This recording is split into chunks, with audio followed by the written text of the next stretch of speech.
In the name of God, the merciful and the compassionate, the first plenary meeting of the High-Level International Conference for the Peaceful Settlement of the Question of Palestine and the Implementation of the Two-State Solutions is resumed. Distinguished heads of state and government, ministers, Your Excellency Antonio Guterres, Secretary General of the United Nations, Your Excellency Philemon Yang, President of the General Assembly, Excellencies, ladies and gentlemen. It is an honor and a privilege for me to co-chair with His Excellency Jean-Noël Barrot, Minister for Europe and Foreign Affairs of France, this high-level international conference for the peaceful settlement of the question of Palestine and the implementation of the two-state solution in accordance with General Assembly Resolution 78/81 of 3rd December 2024. We would like to extend a warm welcome to all of you. This conference is being held to advance the implementation of the United Nations resolutions pertaining to the question of Palestine and the two-state solution for the achievement of a just, lasting, and comprehensive peace in the Middle East. As co-chairs, we're pleased to see the high level of attendance today, which reflects the commitment and political will to achieve the goals of the conference. I invite now my co-chair, His Excellency Jean-Noël Barrot, Minister for Europe and Foreign Affairs of France, to make an opening statement.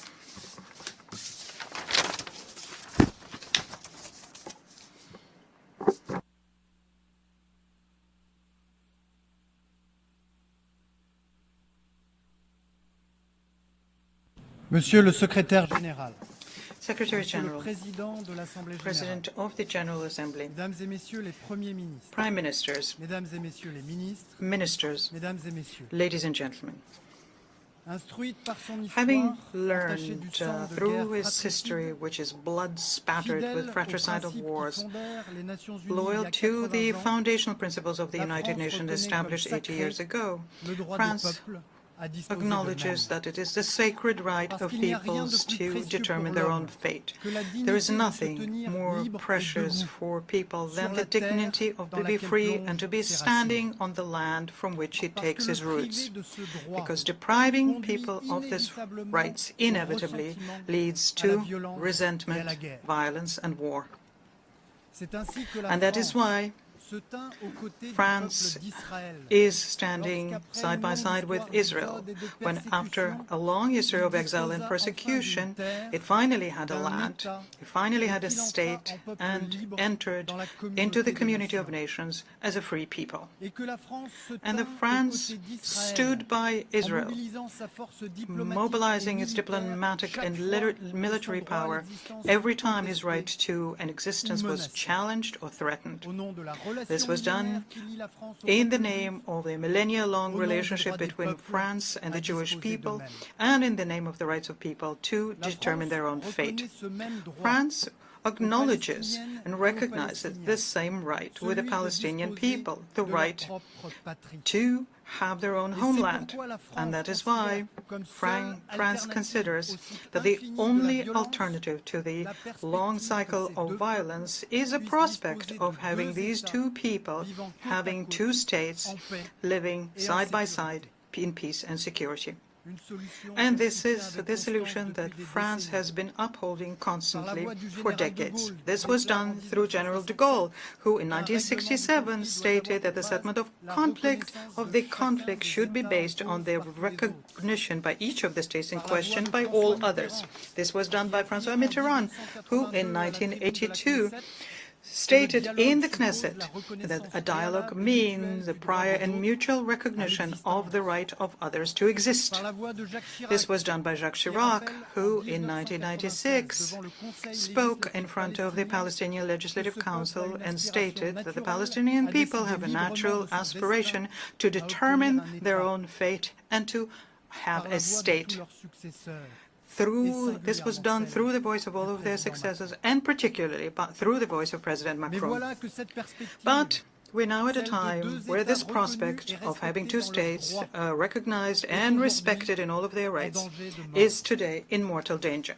It was threatened by the barbarous attack of the 7th of October, the worst anti-Semitic massacre since the Holocaust, by the extraordinary unleashing of savagery and cruelty of the Hamas terrorists in the intimity of kibbutz and on the eucalyptus trees of the Nova Festival, in the disfigured shadows of 1,200 innocents who were brutally murdered then, including 50 French nationals who are still mourning now together with Israel, through the terrible fate of the hostages who are still in the black hole of captivity and whose immediate return we are demanding, and for those who are still trying to mourn. After wounds going so deep, how can one imagine peaceful coexistence?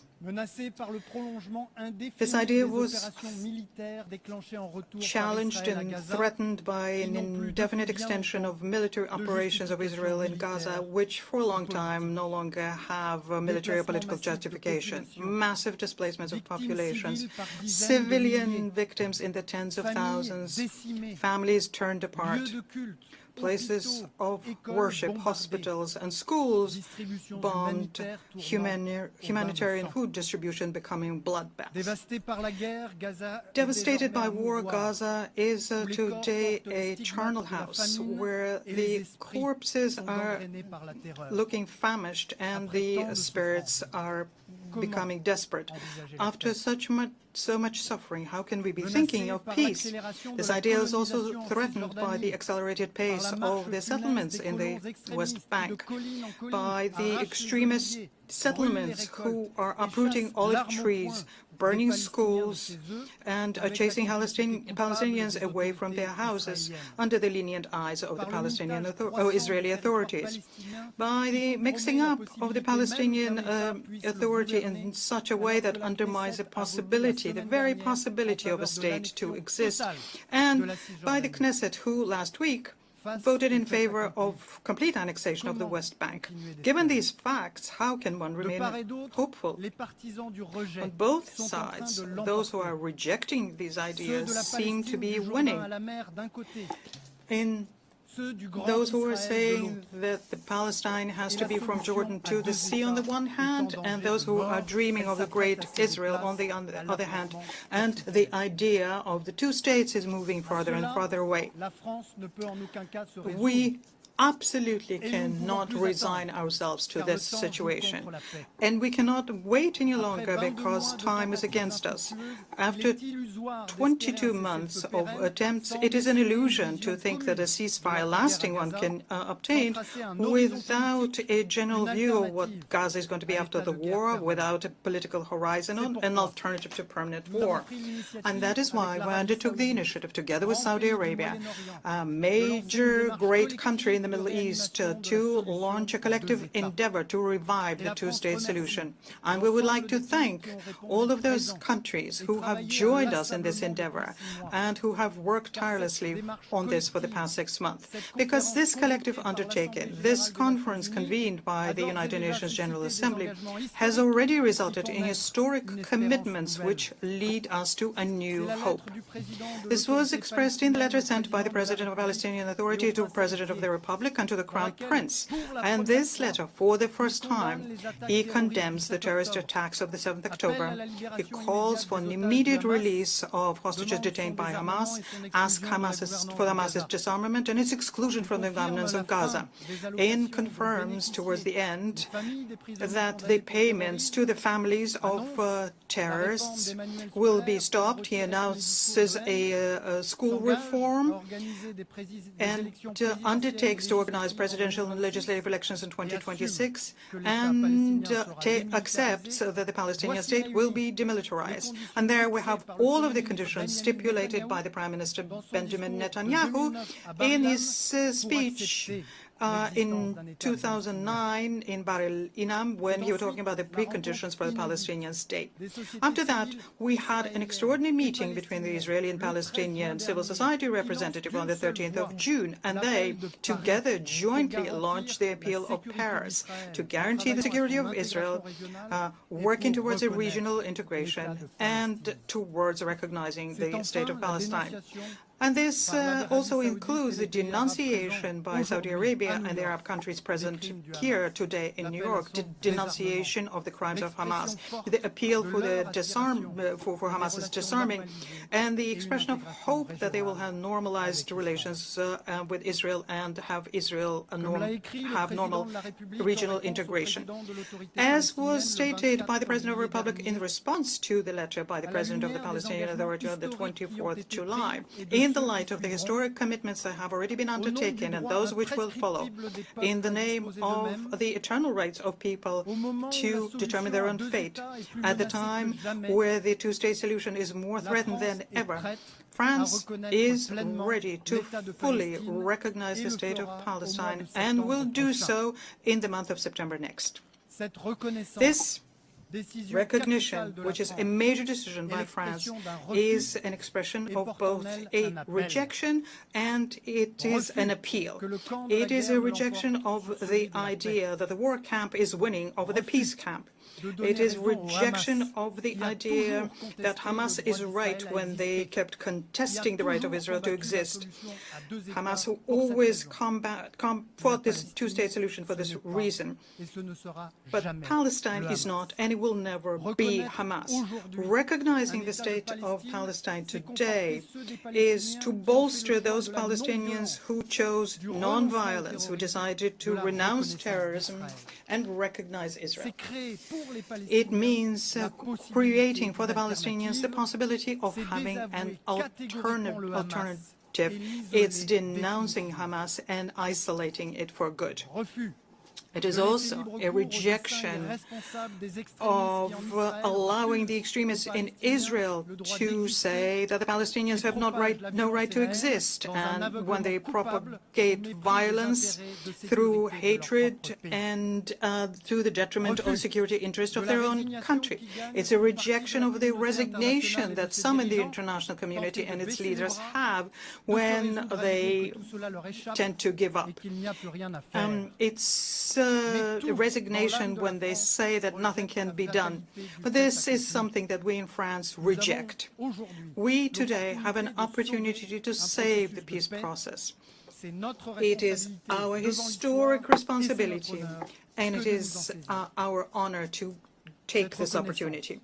This recognition, which is a major decision by France, it is also an appeal, a call, an appeal to all of the people and countries in the world. Please bring in your contribution to this edifice of peace. Rejoin the irreversible trend that we have launched with Saudi Arabia by participating in the meeting of heads of states and governments, which will take place in September at the time of the United Nations General Assembly. It is also an appeal to those countries who have not yet recognized the state of Palestine. It is today that your decision will have the maximum impact on the way things develop. Waiting for Hamas to disarm before you recognize the state of Palestine, this means that you put the decision in the hands of Hamas. Yitzhak Rabin understood it very well because he fought terrorism as though the peace process did not exist, and he pursued the peace process as though there were no terrorism. It is by recognizing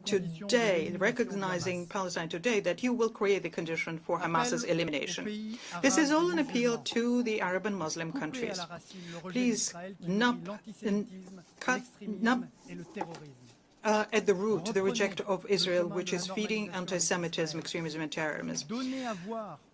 Retake the road of normalization with Israel. Show that the Israelis are winning when they are working on a regional security architecture by bringing everyone together with their neighbors. This requires courage, but courage is something that you have. This is an appeal to the government of Israel. Listen to the indignation throughout the world.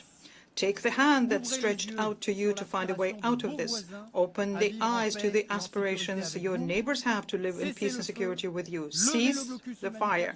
Lift the humanitarian blockade on Gaza. Lift the financial blockade on the Palestinian Authority. Reject annexation project. It is in the interest of Israel and Israel's security. This is, finally, an appeal to the two people, the Israeli and the Palestinian people, who have been so tried by history and suffered so much through war. to Raim, which I was 1 year after the 7th of October in El Arish, several kilometers from Gaza in ruin. I have seen it with my own eyes. I have seen the depths into which this has plunged you. Please oppose the violence through the strength of your mind and spirit. Continue with the path forged by Rabin Arafat and those people who were working on peace. Make sure that your children grow up without secular hatred and destructive resentment. Take the rich trail necessary between necessary compromise and intransigence on the essential, because this is the only road towards reconciliation. We are aware of the special responsibility towards peace and security in the world. We are determined to break the spiral of violence in the Middle East. And we are indifferent to the attacks from those who want to dissuade us from doing that. France is ready to fully recognize the state of Palestine and will do so in the month of September. This is to build a new alliance between the people in the region based on justice, mutual recognition, and shared humanity. And to close the terrible chapter on war and to open a long-awaited chapter on peace.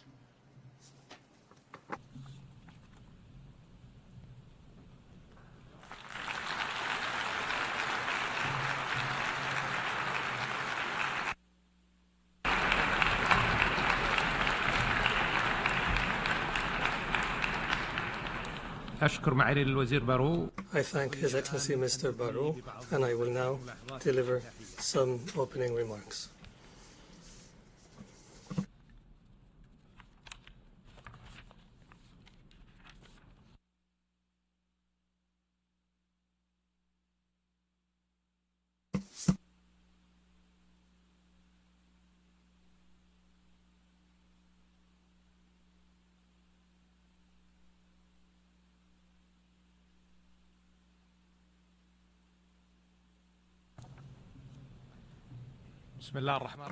In the name of God, most compassionate, most merciful, Your Excellencies, may the peace of God be upon you.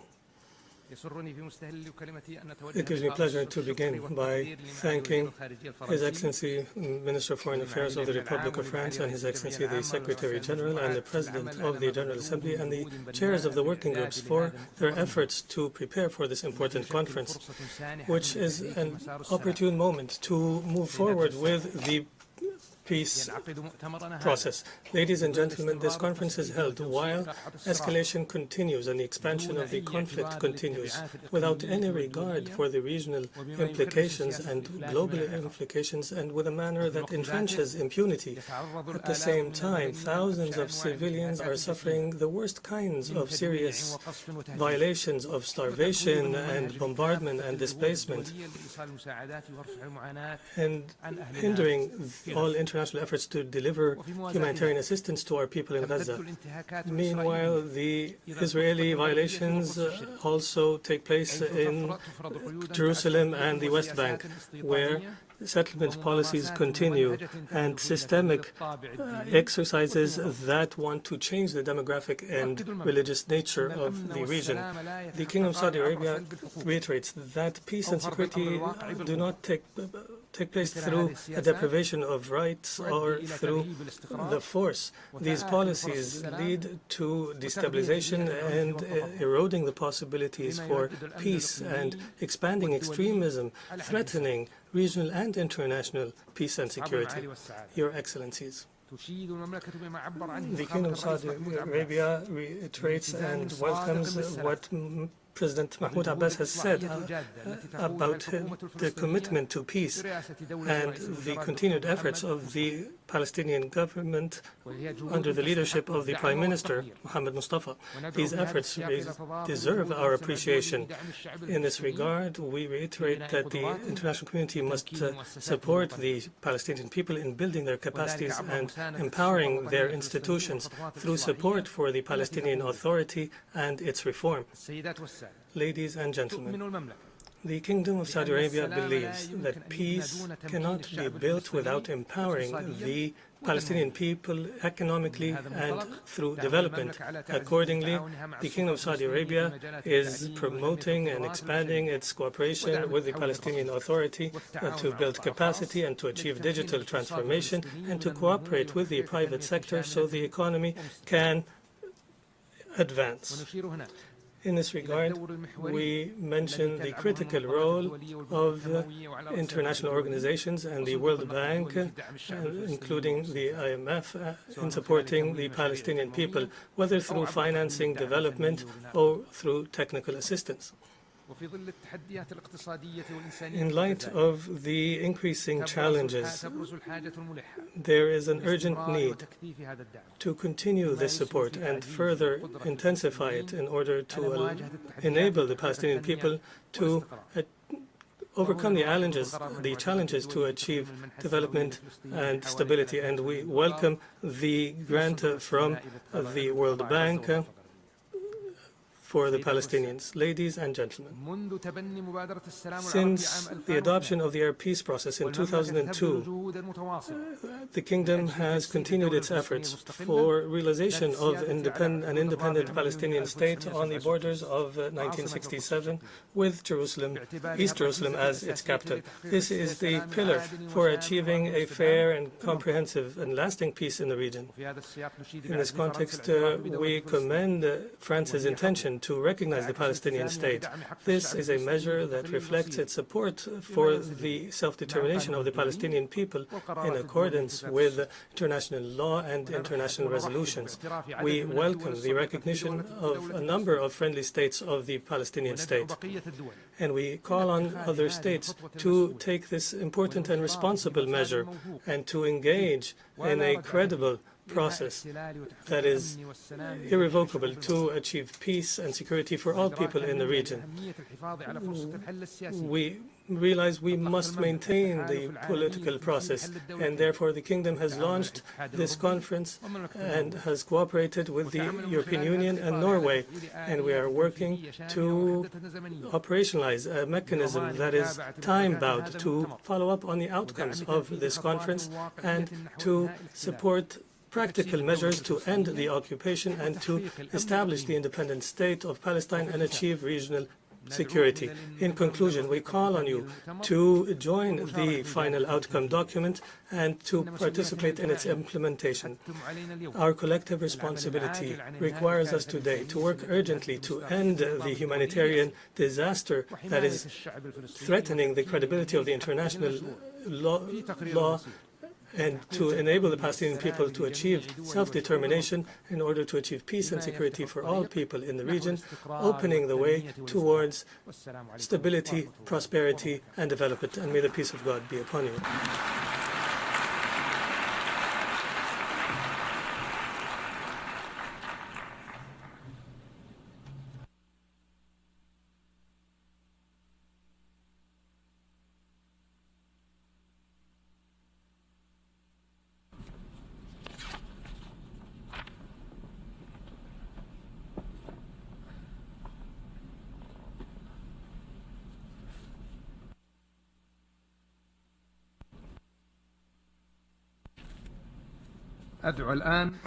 I now invite His Excellency Antonio Guterres, the Secretary General of the United Nations, to make a statement.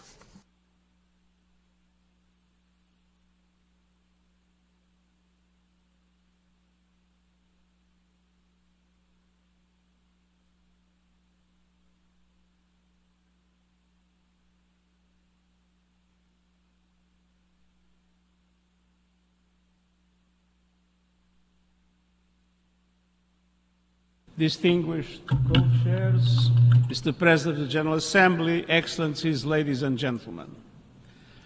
I once again thank the government of France and the Kingdom of Saudi Arabia for organizing this international conference on the implementation of the two-state solution. Let's tell it straight.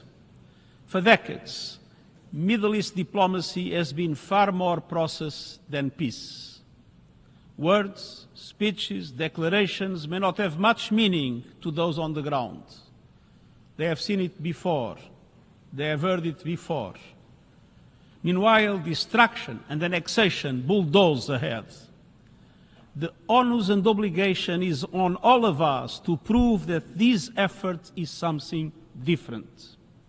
We know the central question for Middle East peace is implementation of the two-state solution, where two independent, sovereign, democratic states, Israel and Palestine, live side by side in peace and security. My central question to those who stand in the way is this: what is the alternative?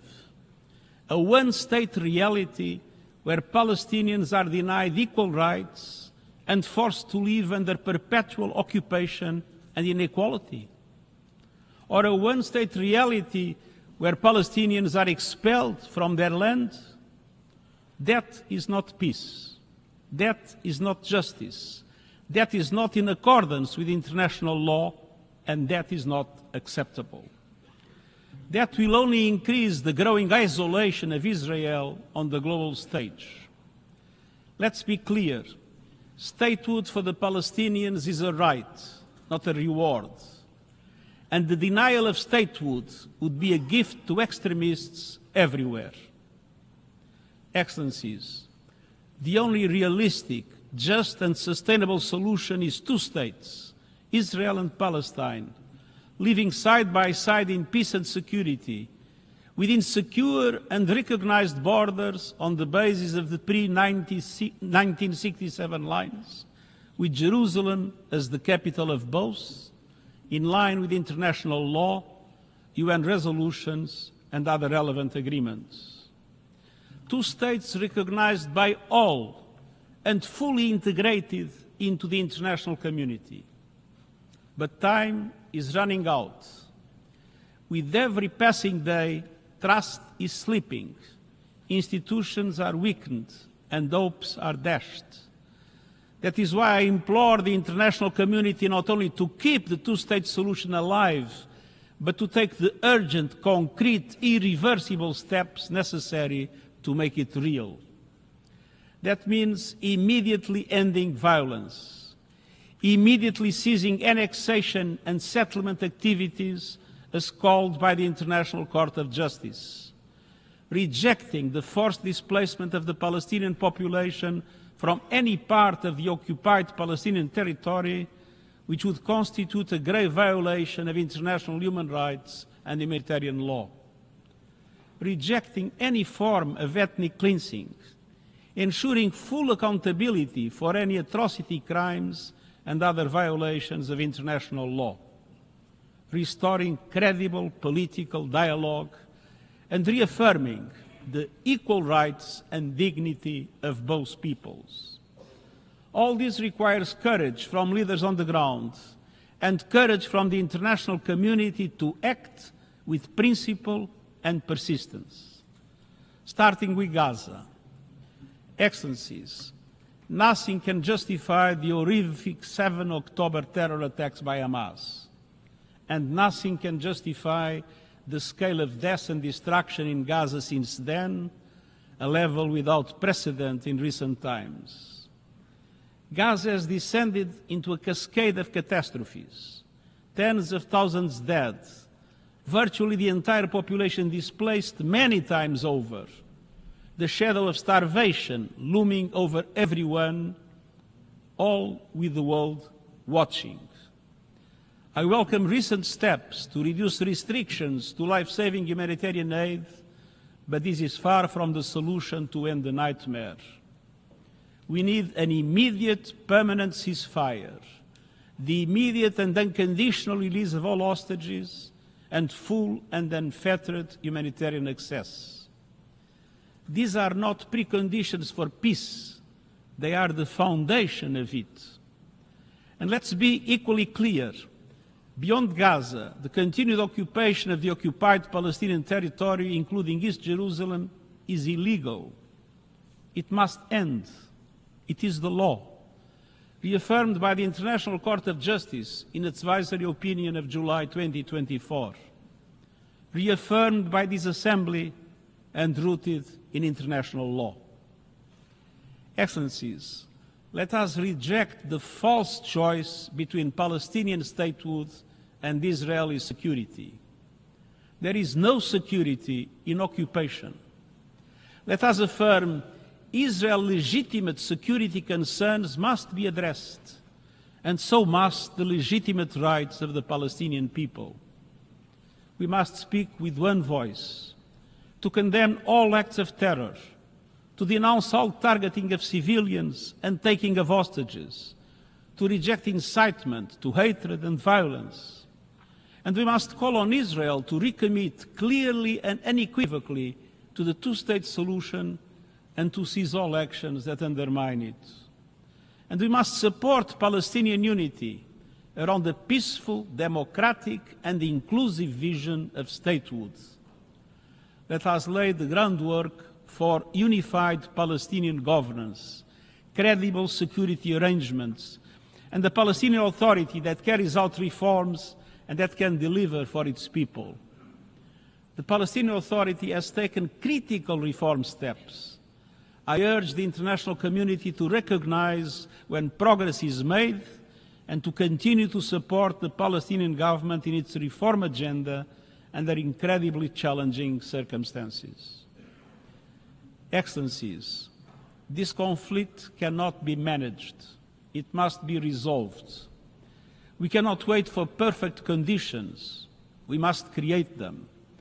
We cannot defer peace efforts until suffering becomes unbearable. We must act before it is too late. Excellencies, at its core, this is not only a political challenge, it is a matter of shared values and principles. The principle that all peoples are equal in rights, equal in dignity, and entitled to live free of fear.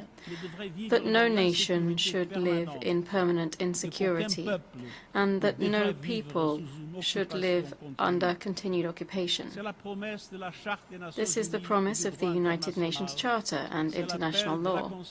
This is the call of conscience. Let us answer that call with clarity, courage, and conviction.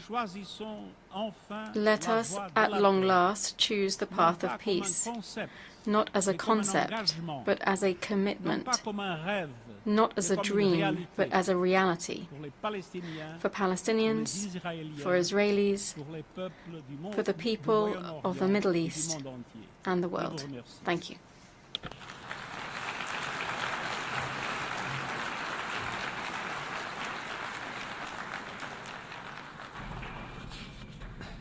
I thank the UN Secretary General, and I now invite His Excellency Philemon UNGA, President of the General Assembly, to deliver a statement.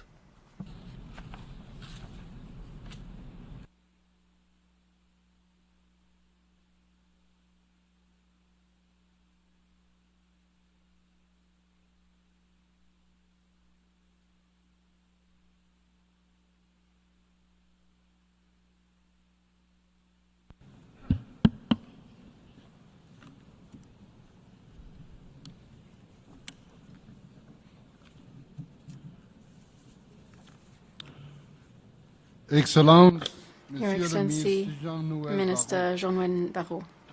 Your Highness, Prince Faisal bin Farhan, Mr. Secretary General of the UN, Prime Minister Dr. Mohammed Mustafa, Your Excellencies, ladies and gentlemen. Let me begin by thanking France and Saudi Arabia for co-chairing this high-level conference. Bravo, well done. I also commend the co-chairs of the 8 working groups for their efforts in preparing for this conference. Excellencies, we are at a critical moment in the long history of the Israeli-Palestinian conflict.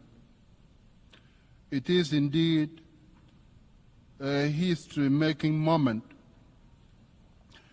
The abhorrent attacks of Hamas on 7th October 2023 against Israel caused a war in Gaza which has been ongoing for over 21 months. We have called for an immediate end to the conflict and the unconditional release of all the hostages. The war in Gaza has brought unimaginable suffering to thousands of human beings, to Palestinian civilians, including women and children, who continue to face death, destruction, deprivation, and displacement on a horrifying scale, and to Israeli hostages who remain in captivity under extremely painful conditions. This human suffering is unacceptable, and it must end now. Excellencies, the horrors in Gaza and the endless cycle of violence between Israel and Palestine make it painfully clear we cannot go on like this. This conference today is needed more than ever before and must lead to a decisive change in direction. If we do not address once and for all the Israeli-Palestinian conflict through the two-state solution, we will not be able to achieve lasting peace and stability in Palestine and in the Middle East. This is the reason why we have gathered here today. This is why this conference must be a success, and this is why this conference must chart an irreversible path towards the implementation of the two-state solution. We simply cannot afford more excuses and more delays. We must act now. Your Excellencies, last month, the General Assembly adopted a resolution that reflects the urgent demands of the international community with respect to the war in Gaza. The urgent demands include, first, an immediate, unconditional and permanent ceasefire to be respected by all the parties concerned. Second, the immediate, dignified and unconditional release of all hostages held by Hamas and other groups. Third, the immediate and permanent facilitation of full, rapid, safe and unhindered entry of humanitarian assistance at scale, including food and medical supplies, into and throughout the Gaza Strip, and its delivery to all Palestinian civilians. The international community must ensure that Israel and Hamas finally comply with these demands and with the obligations under international law and international humanitarian law.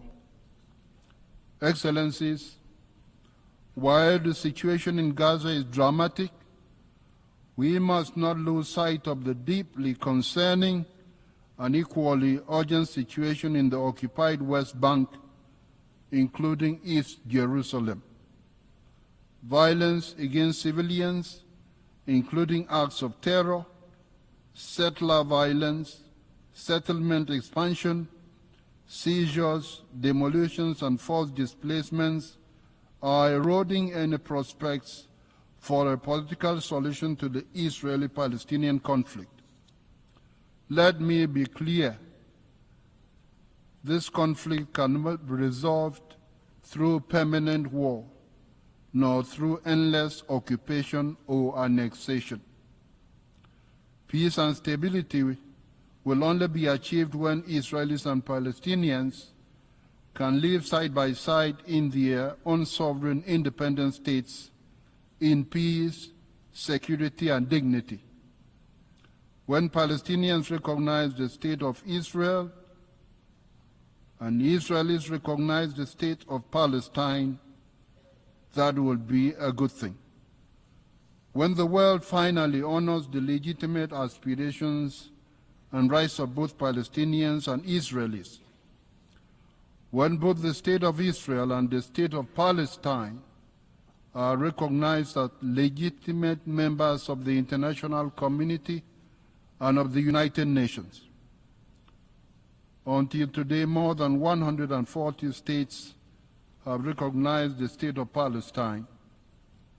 The announcement of President Macron that France will be recognizing the state of Palestine in the upcoming session of the General Assembly should encourage more states to take this important step on the way to the realization of the two-state solution. It should also serve to empower those voices in Israel and Palestine who advocate for peace and peaceful coexistence of Israelis and Palestinians. Excellencies, the international community has reaffirmed its unwavering commitment to a comprehensive, just and lasting peace grounded in international law and the United Nations Charter and relevant United Nations resolutions on different occasions. Now we must translate this commitment into action. It has been 78 years since this General Assembly first called for a two-state solution in Resolution 181. It has been 58 years since the Security Council adopted Resolution 242.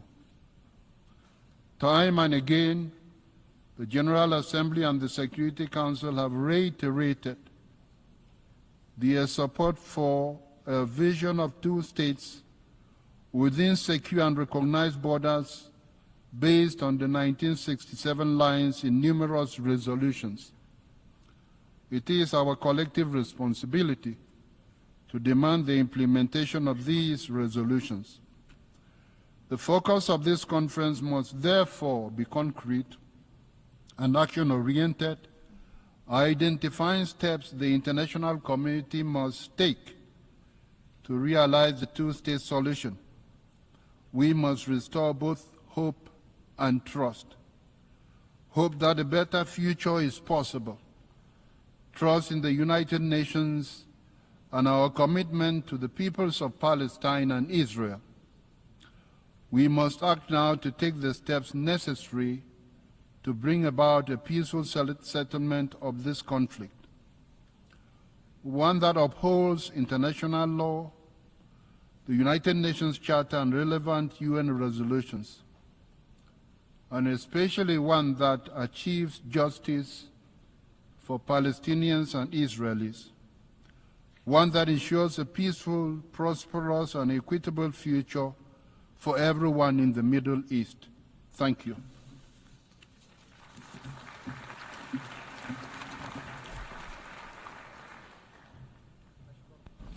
أشكر رئيس الجمعية العامة. I thank the President of the General Assembly, and I now invite His Excellency Mohammed Mustafa, Prime Minister of the State of Palestine, to make a statement.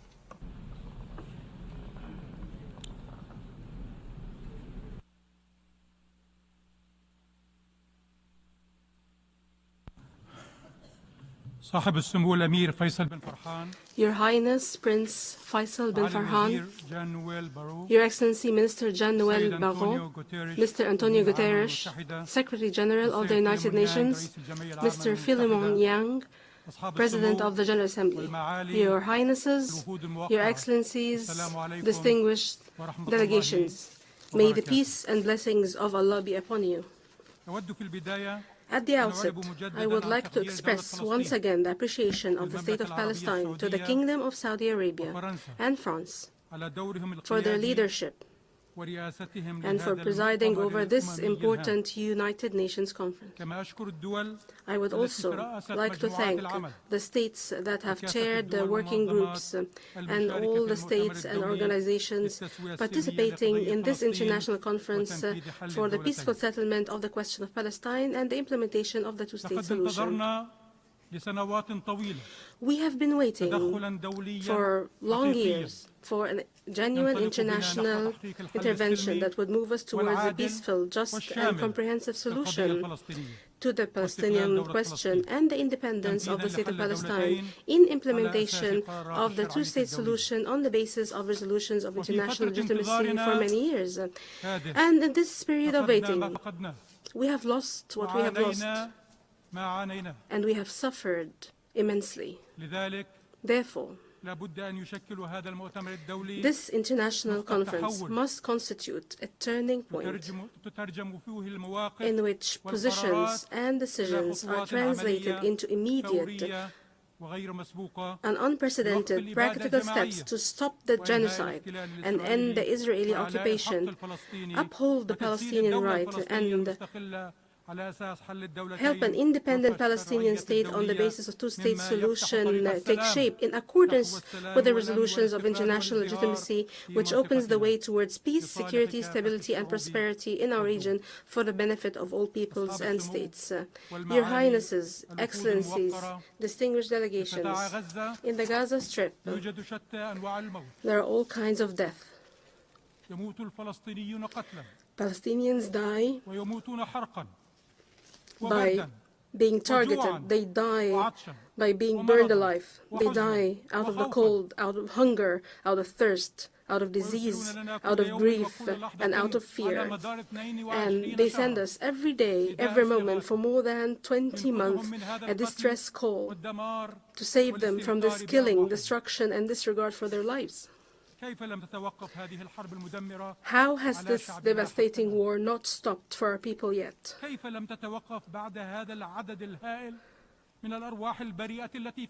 How come there's no stop to this countless innocent lives lost? How is it possible that there's no stop to the starvation which is now a declared policy and a clear plan for displacement?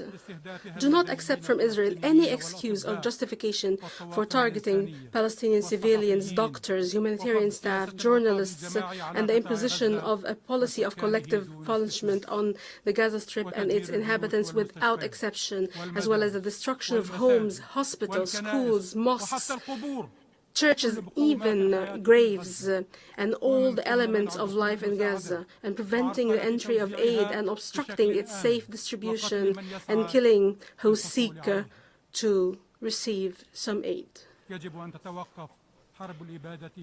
This war of extermination must stop immediately. The killing of Palestinians must stop immediately. Humanitarian aid must be brought in immediately through all land crossings. Hostages and prisoners must be released immediately. The displacement must stop immediately. Israel occupation forces must withdraw completely from the entire Gaza Strip. And we ask you to take the necessary measures to stop the aggression, starvation, and displacement, and send a clear message: enough disregard for the life and dignity of Palestinians. Palestinians are human beings. In this regard, we affirm our support for the efforts of the mediators, Egypt, Qatar, and the United States. We thank them for their effort to reach a ceasefire in Gaza. We also thank all the countries that support our people, their rights, as well as relief efforts, especially the Arab Republic of Egypt and the Hashemite Kingdom of Jordan. We also thank the International Coalition for the Implementation of the Two-State Solution and the Arab Islamic Committee led by the Kingdom of Saudi Arabia. Your Excellencies, Your Highnesses, distinguished delegations, we affirm the readiness of the State of Palestine to assume full responsibility for governance and security in Gaza with Arab and international support. We also stress that the State of Palestine is the only holder of the right to rule the entire Gaza Strip, and it is the holder of the exclusive right to maintain security. Israel must withdraw completely from the Gaza Strip, and Hamas must relinquish its control over the Strip and hand over its weapons to the Palestinian Authority. We also reaffirm our position rejecting violence and terrorism in all its forms, including targeting and attacking civilians. And on this basis, the State of Palestine is ready to invite a temporary Arab and international support force to support stability by a resolution adopted by the Security Council in order to provide protection for our Palestinian people and to ensure a ceasefire and to support the Palestinian government and its security services, and not as a substitute for it, within a framework that contributes to the establishment of an independent Palestinian state based on international legitimacy resolutions and the implementation of the two-state solution.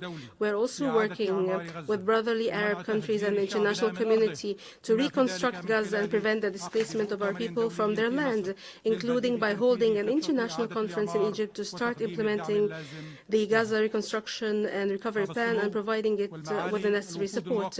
Your Highnesses, Excellencies, distinguished delegations, as soon as you look at the West Bank, including East Jerusalem, you see the intentions and appetite of Israel, government and settlers, in annexing the Palestinian land and reducing the Palestinian presence on it and ending it, if possible, besieging and exhausting the Palestinian government and weakening its ability to carry out and fulfill its governmental tasks through political, financial, military pressure. And the last chapter of these policies was the decision by the Israeli Knesset to annex the West Bank.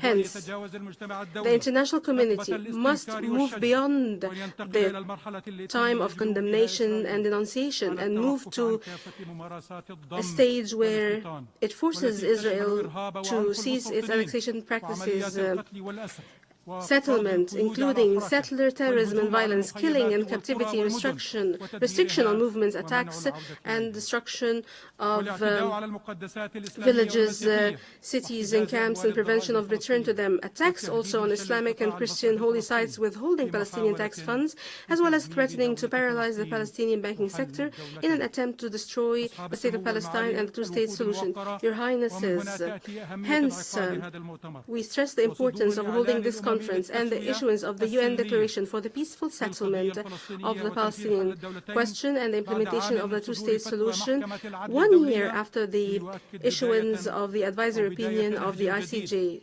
This confirms the beginning of a different approach, different from previous approaches, an approach that is bolder and more capable, that leads us towards the actual implementation of the resolutions of international legitimacy and the embodiment of the independent Palestinian state on the ground and the implementation of the two-state solution on the 1967 borders and the achievement of a future of peace, security and stability in which all states of the region live side by side and good neighborliness. We hope that the Israelis would seize this opportunity. Your Highnesses, distinguished delegations, we want a free, independent and sovereign Palestinian state that is modern and developed, that is the source of pride for all the sons and daughters of the Palestinian people everywhere, in which law, peace and security prevail. We want it to be a state that is not subject to occupation, that is free of violence and terrorism, that adopts a culture of peace, that lives up to the aspirations and enormous sacrifices of our people, that guarantees its rights, freedom and dignity.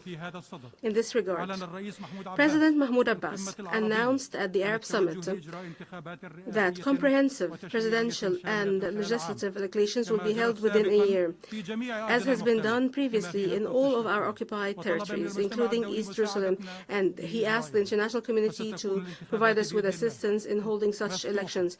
These will be open elections based on the platform of the PLO and its commitments and the resolutions of international legitimacy under the slogan, one government, one state and one set of arms. We are confident that this conference will contribute to ending the war on Gaza, ending the occupation and embodying the sovereign Palestinian state, including by mobilizing political, financial and economic support for the Palestinian government so that it can strengthen state institutions and implement the reform plan. Towards that end, we call on the convening of a donor conference as soon as possible to achieve these goals. Your Highnesses, Excellencies, heads of delegations, the Palestinian people have the right to live in freedom and dignity in their homeland. And every people in the world deserves to live in peace and security. However, all this can be achieved only through the realization of the inalienable rights of the Palestinian people. Foremost among them is the right to self-determination, the right to return, and the embodiment of the State of Palestine, an independent state of Palestine on the borders of 1967, with East Jerusalem as its capital, to live side by side in security and peace with Israel. The Palestinian Liberation Organization, the sole legitimate representative of the Palestinian people, has recognized Israel for more than 30 years.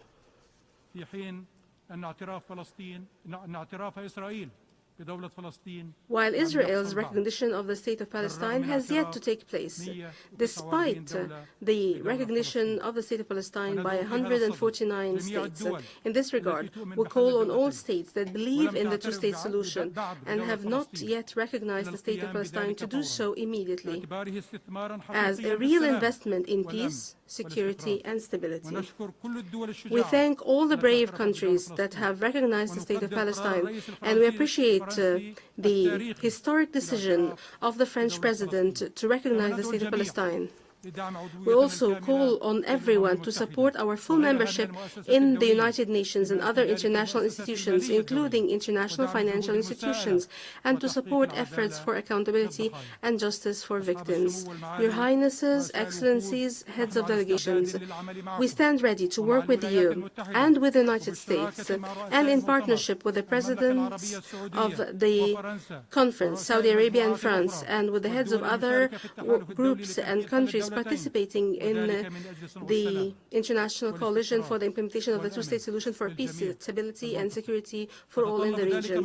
This requires a serious path and an irreversible peace agreement between the State of Palestine and Israel within a clear and binding timetable, with international support, monitoring, and guarantees, starting with universal recognition of the State of Palestine and leading to the end of the Israeli occupation and the settlement of all final status issues in accordance with the resolutions of international legitimacy.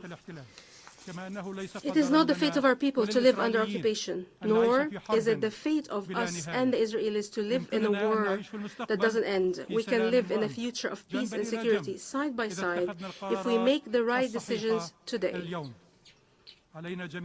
We must all take bold and unprecedented steps leading to a just and comprehensive peace in accordance with the resolutions of international legitimacy.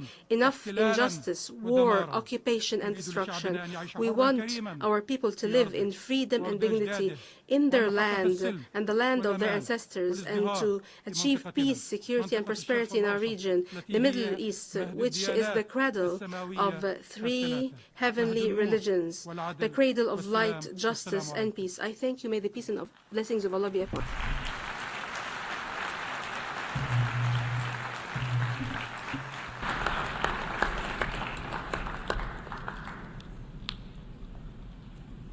أشكر دولة رئيس مجلس الوزراء في دولة فلسطين. I thank His Excellency the Prime Minister of the State of Palestine.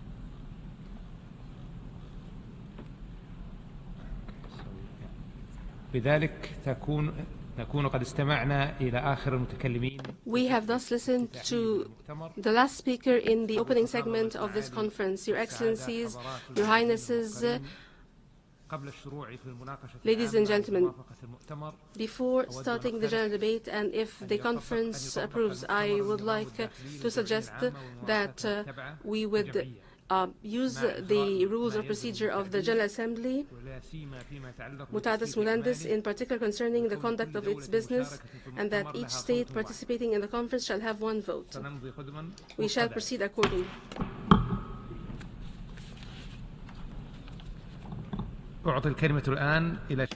I now hand the floor to my fellow co-chair, His Excellency Jean-Noël Barrot, Minister for Europe and Foreign Affairs of France.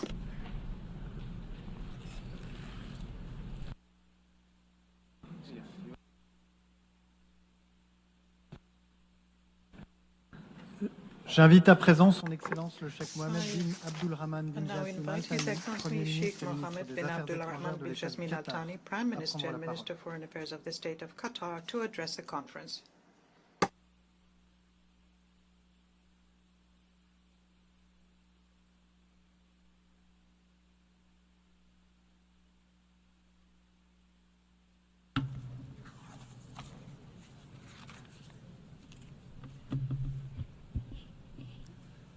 In the name of Allah, most gracious, most merciful. Your Highness, Prince Faisal bin Farhan Al Saud, Minister of Foreign Affairs of the Brotherly Kingdom of Saudi Arabia. Your Excellency, Mr. John Noel Barrot, Minister of Foreign Affairs of the Friendly Republic of France. Your Excellency, Secretary General of the United Nations, Your Excellency, President of the General Assembly, Your Excellencies, Your Highnesses, ladies and gentlemen. At the outset, I would like to express our appreciation to His Excellency President Emmanuel Macron, the President of the French Republic, and His Highness Prince Mohammed bin Salman, the Crown Prince of the Kingdom of Saudi Arabia, for taking the initiative to hold this historic conference under the sponsorship of the United Nations. The conference that tackles one of the longest unresolved issues in terms of the maintenance of international peace and security. Your Excellencies, this conference is a glimmer of hope. However, we are at a critical juncture in the region. A devastating war launched by Israel on the Gaza Strip for more than 2 years, and an escalating humanitarian crisis where more than 2 million people suffer, mostly women and children. And in one of the most brutal and cruel moments in this crisis, we have seen scenes that are a stigma and long lines of the suffering in anguish, waiting for crumbs to end their starvation. How can we build a future on the bodies of those who die of hunger? And how can we reach peace as we see this amount of killing, humiliation, and starvation? In this regard, the state of Qatar has made every diplomatic effort to stem the bloodshed and to have the prisoners and hostages released. And in light of our principal position, we have condemned the targeting of civilians. However, we totally reject double standards. Human beings are human beings. Children are children. And none of us has the right to decide on the right of civilians to live based on political or racial or other criteria. Starvation and the targeting of hospitals has been used as a method of war in a precedent that we cannot accept, as if these are common practices in any conflict from now on. And the state of Qatar reaffirms once again its total rejection of the use of food as a tool to bring pressure to bear or a method of war or a weapon in war. And we condemn blockade and forced displacement against civilians and defenseless civilians, and the use and the targeting of vital facilities, hospitals and shelters in a violation of international law and international norms. The efforts for mediation by Qatar, the US and Egypt did bear fruit, namely the entry of significant aid and the release of prisoners and hostages from both sides. Despite multiple obstacles and attempts to block humanitarian aid and to demonize the mediators, despite all this, we continue in our path towards a ceasefire, a permanent ceasefire, to end the crisis and to start the effort for reconstruction and recovery. This requires that all parties act responsibly and support all efforts to reach such goal. Your Excellencies, the war on the Palestinian people in the Gaza Strip did not just lead to immense, unprecedented suffering for defenseless civilians, but it has led to a violation of international law and universal norms. on which the international system has been built on since the end of World War II. It has proven that force cannot liquidate the question of Palestine. It has only aggravated the question by adding to the grievances the feelings of hurt and pain that will remain a wound that will never heal. The devastating catastrophe of war and its political failure mean that there is no alternative to a just and comprehensive settlement for the question of Palestine. And the key is to acknowledge that the Palestinian people have been subjected to injustice and to bring about justice that is 80 years late. Based on our principled support for peace, the State of Qatar fully supports the objectives of this conference, and we seek to have an active and a positive role towards the implementation of the two-state solution. And we have co-chaired with Canada and Mexico the third working group on the narratives for peace, and we have addressed in this working group important issues, and we have reached important conclusions that would lead to making this conference a success.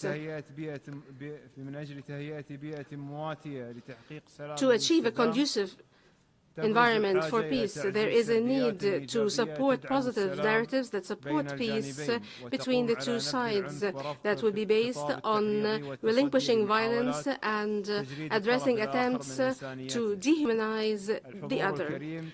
Your Excellencies, the State of Qatar stresses its firm position vis-à-vis the peaceful settlement of the question of Palestine based on the principles of international law and the rules of international legitimacy based on the two-state solution as the only viable practical solution to end the conflict and to achieve just and comprehensive peace. Hence, the State of Qatar calls for a clear and unified international position that rejects all practices that hinder negotiations and chances for comprehensive and just peace. Here we welcome the recognition by a number of states of the State of Palestine in the West Bank and the Gaza Strip based on the 1967 borders, because we believe this is a vital step towards achieving security and stability internationally and regionally. We also welcome the commitment by the friendly Republic of France to recognize the State of Palestine next September.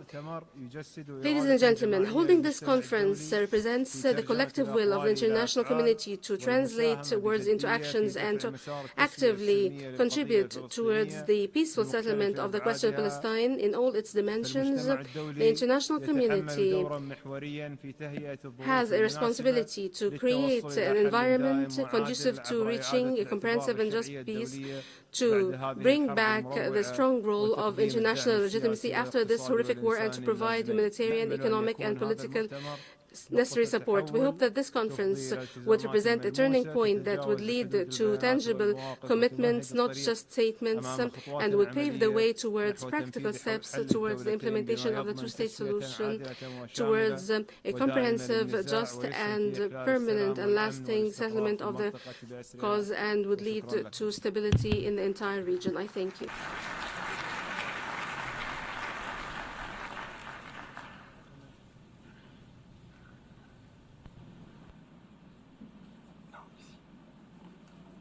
Je remercie le Premier ministre et ministre des Affaires étrangères. I thank the Prime Minister and Minister for Foreign Affairs of the State of Qatar.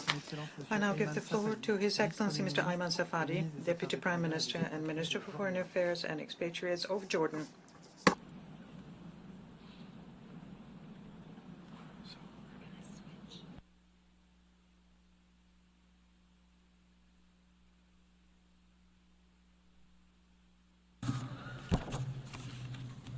بسم الله الرحمن الرحيم صاحب السمو In the name of God, the merciful and the compassionate. معالي الأخ جون نويل بارو الزملاء الأعزاء السلام عليكم ورحمة الله وبركاته. نجتمع اليوم أكثرية دول العالم لنؤكد Prince Faisal bin Farhan, Jean-Noël Barrot, may the peace of God be upon you. We are here to affirm that there is only one road leading to just peace, ensuring peace and stability for the entire region. The two-state solution, which puts an end to occupation and oppression and allows for the creation of an independent and sovereign Palestinian state on the national Palestinian territory, living in peace and security with Israel under international law and in line with the Arab Peace Initiative. We are meeting today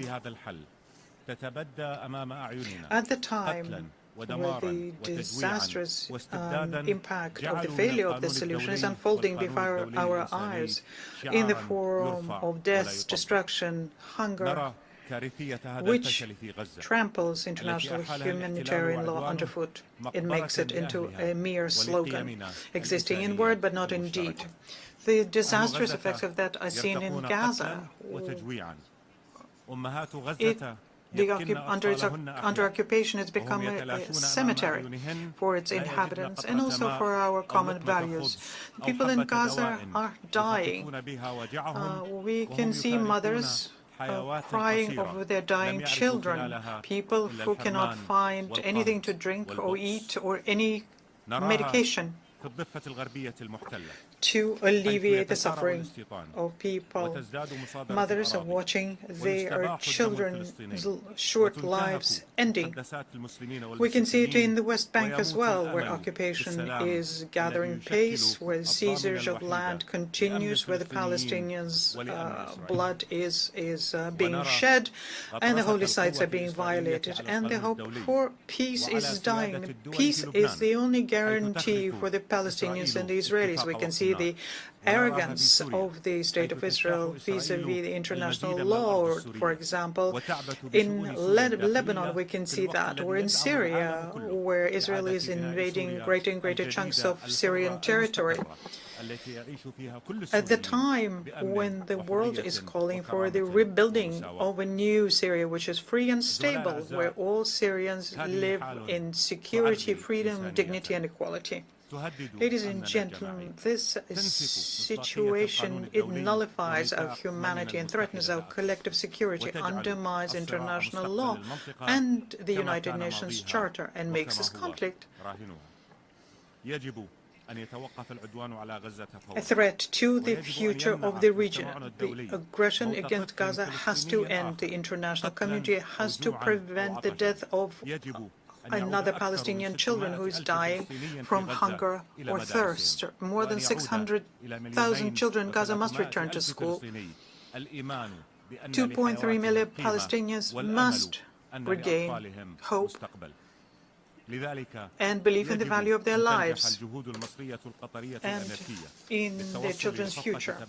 And that's why the efforts by Egypt, Qatar, and the United States have to be successful to arrive at an agreement which ends the war, gives life back to Gaza. International assistance has to be provided in a way that's unimpeded. All of the crossing points have to be opened. Jordan continues doing everything it can through land convoys and airdrops when Israel leaves us no other choice.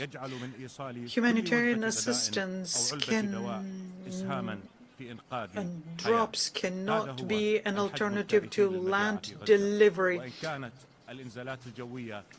This is our small contribution to the situation in Gaza, but we will continue doing everything we can to continue helping people in Gaza living through their current situation. The Kingdom of Jordan is ready to cooperate with all of you in this humanitarian duty. The international community has to work and has to be firm and effective to counter the illegitimate Israeli steps which undermine the two-state solution in the occupied West Bank. The ceasefire agreement in Lebanon has to be implemented. Also, the actions of Israel in Syria, which destabilize Syria and usurp the rights of the Syrian people to security and stability, instability have to end. Ladies and gentlemen, this conference of ours will perhaps not end up with a two-state solution, but it is a message to the region and the international community to move in that direction. Those who have an alternative to the two-state solution, let them come up with it. The Palestinian people will remain on their land and within their rights. All the millions of people in the West Bank and other occupied areas will continue being dehumanized. Do they not have the right to dignified life and freedom and the right to self-determination? The state, a single state for the Palestinians with all of their rights, is it possible, or is it institutional apartheid? Will remain and will thus bury international credibility. And we make the goal of peace unattainable. The Israeli government is against our meeting here today.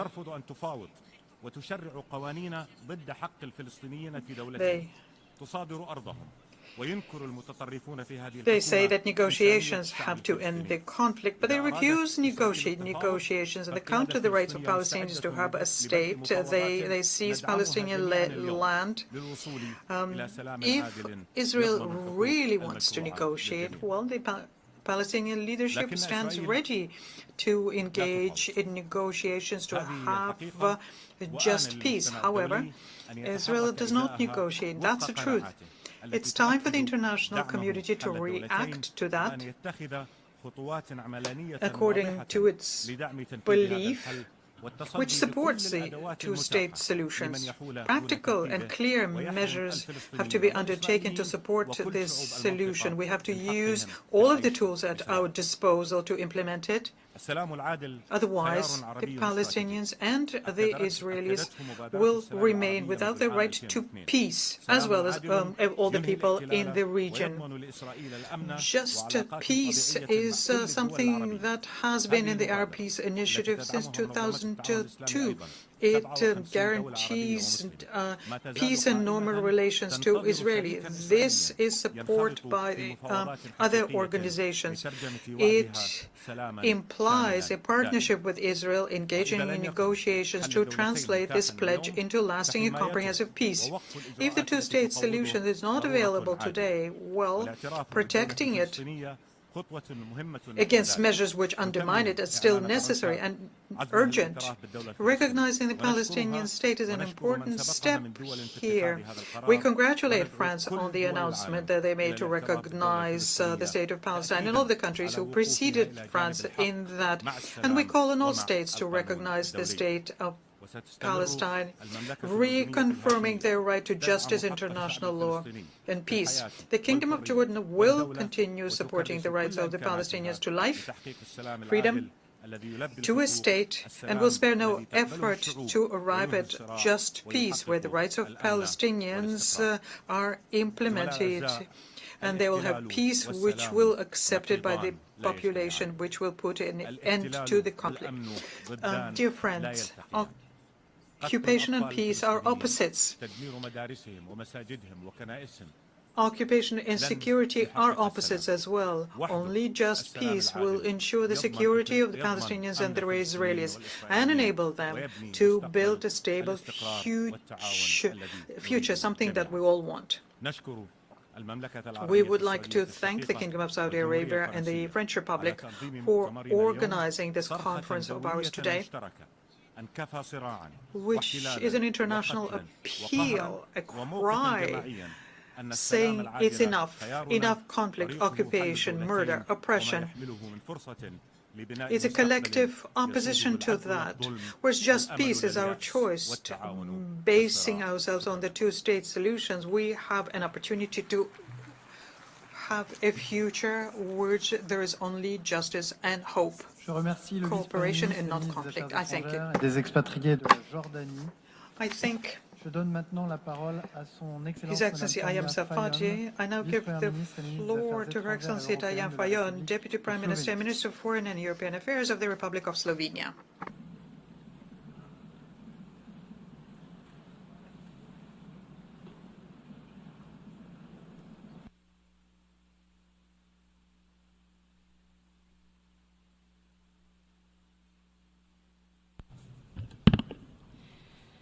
I thank the co-chairs of the conference and of the working groups. Your Excellencies, irrelevant of the perspective one has about Middle East conflict today, we all share one conviction: we are at a historical point. How peace in the Middle East will be pursued is what will define the history our generations write. History is rarely about big words. History is about action or lack of it. The wholes of this organization have observed both, and our nations have shared experiences of those consequences. Suffering or prosperity, justice or inequality, grievance or accountability. When writing history of our generation, Slovenia decided to use the ink of action, and let me name just a few. Together with Ireland, Norway and Spain, Slovenia recognized the state of Palestine last year and established diplomatic ties shortly after. Together with Jordan and Kuwait, we launched an initiative supporting UNRWA through shared commitments, which enjoys support of over 120 signatories to this day. And we continue to strengthen partnership with the agency. We acted upon the mandate entrusted to us as the Security Council member, pushing for action in the Council and supporting membership of Palestine in the United Nations. We participated in proceedings for advisory opinions of the International Court of Justice and supported action in the General Assembly. We were among the first countries recently to respond to settler violence by adopting sanctions against 2 Israeli ministers. And we have supported any well-intended other initiative along the way, including the US, Egypt, Qatar-led mediation efforts. But our efforts cannot and will not end there. I'm looking forward to signing a memorandum of understanding with Palestine to pave the way for strengthened cooperation. Palestinian ownership is central to the two-state solution. We continue valuing dialogue also with Israel, with the region and the civil society. Our door is always open to build trust. Your Excellencies, we are heartbroken by the devastation and immense suffering of civilians in Gaza. The months-long Israeli blockade of humanitarian aid has resulted in famine spreading across Gaza. Children are suffering the most. We take note of recent temporary measures which are long overdue and definitely not enough. We are appalled by dangerous trajectories in the West Bank, including East Jerusalem, and we resolutely stand against terrorism and strongly condemn Hamas' barbaric attack on October 7th. We do not need a new blueprint to reverse the course of history, as we already have it.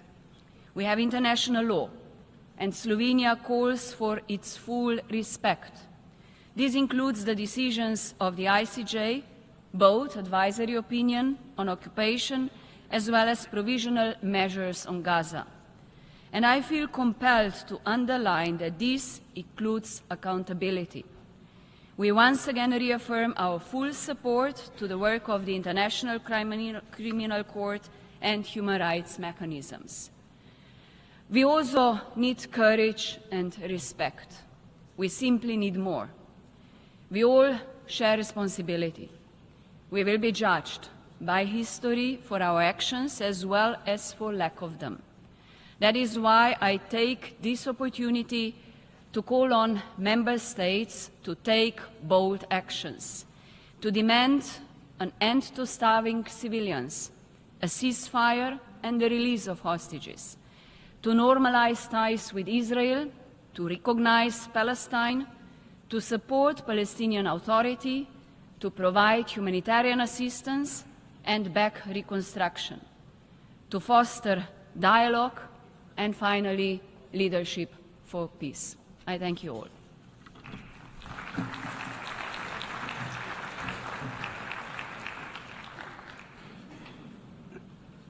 Je remercie la I thank the Deputy Prime Minister and Minister for Foreign Affairs of Slovenia, and I now give the floor to His Excellency Mr. Xavier Bettel, Deputy Prime Minister and Minister for Foreign Affairs and Foreign Trade and Minister for Cooperation and Humanitarian Action of Luxembourg.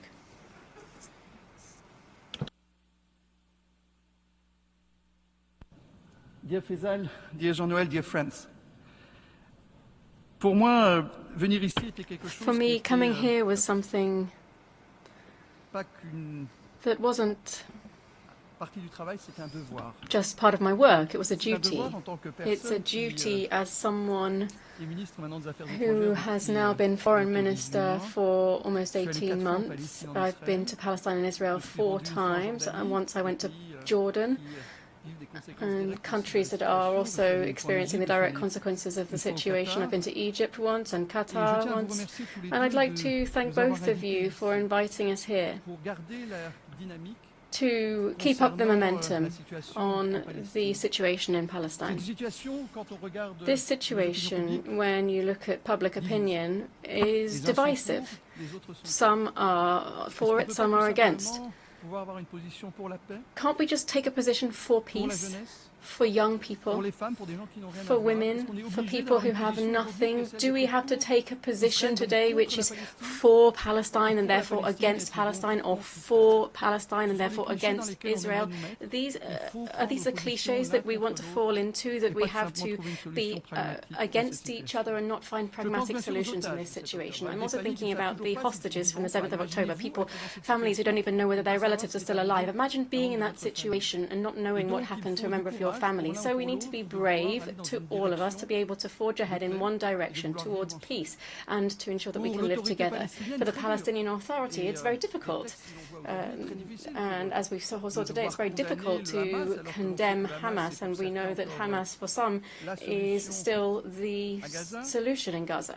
To have to explain to young Gazans who have just buried their parents following bombings the night before that they have to find peace with Israel, to say to young Israelis that they have to find peace with Palestinians when some of their relatives are still being held hostage, but that's the reality on the ground. So today I see a situation that is very difficult to accept, very difficult to understand, and nonetheless we've understood the reaction of Israel that wanted to have self-defense and defense to the action of the 7th of October.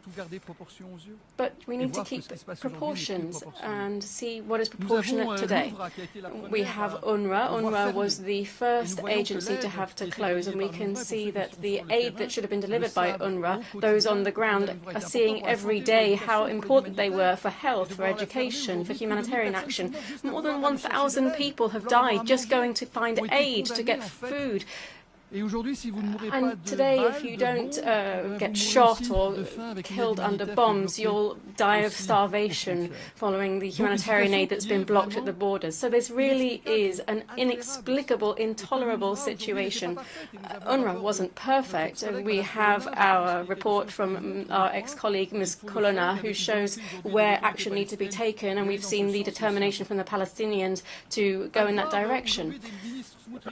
We've heard from Minister Smotrich Ben-Gvir, who will say that if we occupy Palestine, we will have no more housing issues, to say that a Prime Minister that's also silent. I was a Prime Minister for 10 years of Luxembourg, and when I saw something that was unacceptable, I said so. I said that words were unacceptable, and that the silence of President Netanyahu is a fact.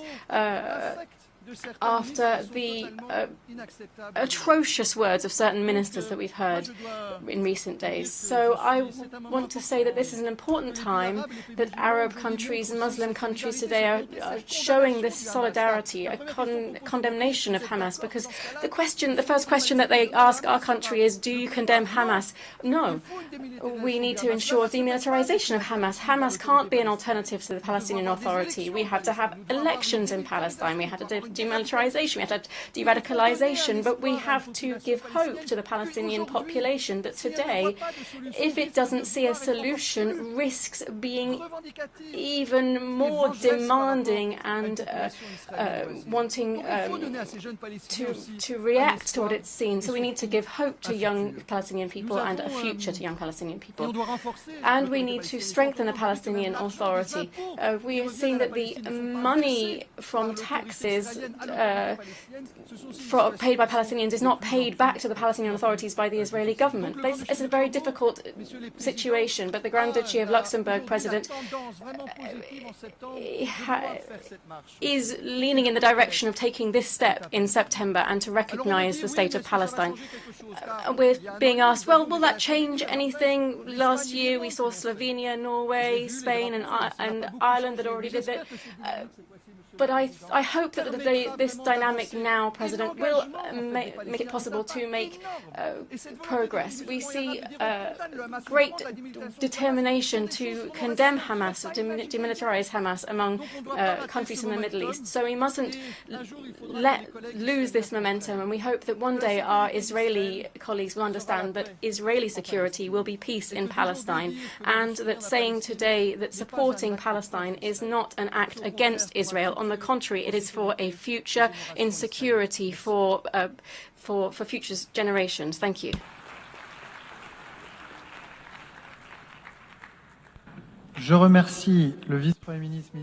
I thank the Deputy Prime Minister, Minister for Foreign Affairs and Foreign Trade, of Cooperation and Humanitarian Action of Luxembourg. I would invite speakers to respect the time limit of 5 minutes that is granted to each speaker so that everyone can take the floor.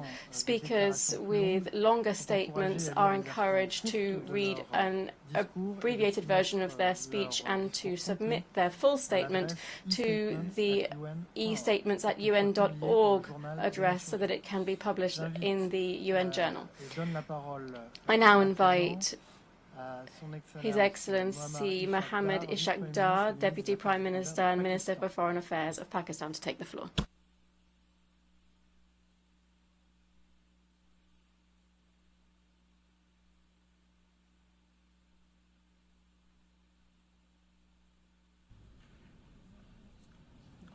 Honorable co-chairs, Honorable Secretary General UN, Honorable President General Assembly, Honorable Prime Ministers, fellow Deputy Prime Ministers and Foreign Ministers, Excellencies, ladies and gentlemen, Assalamu alaikum and very good afternoon. Pakistan expresses its profound appreciation to the Kingdom of Saudi Arabia and France for co-chairing this timely conference.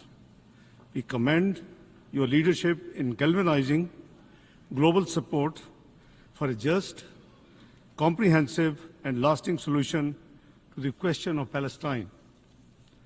We also acknowledge the important work of the 8 working groups.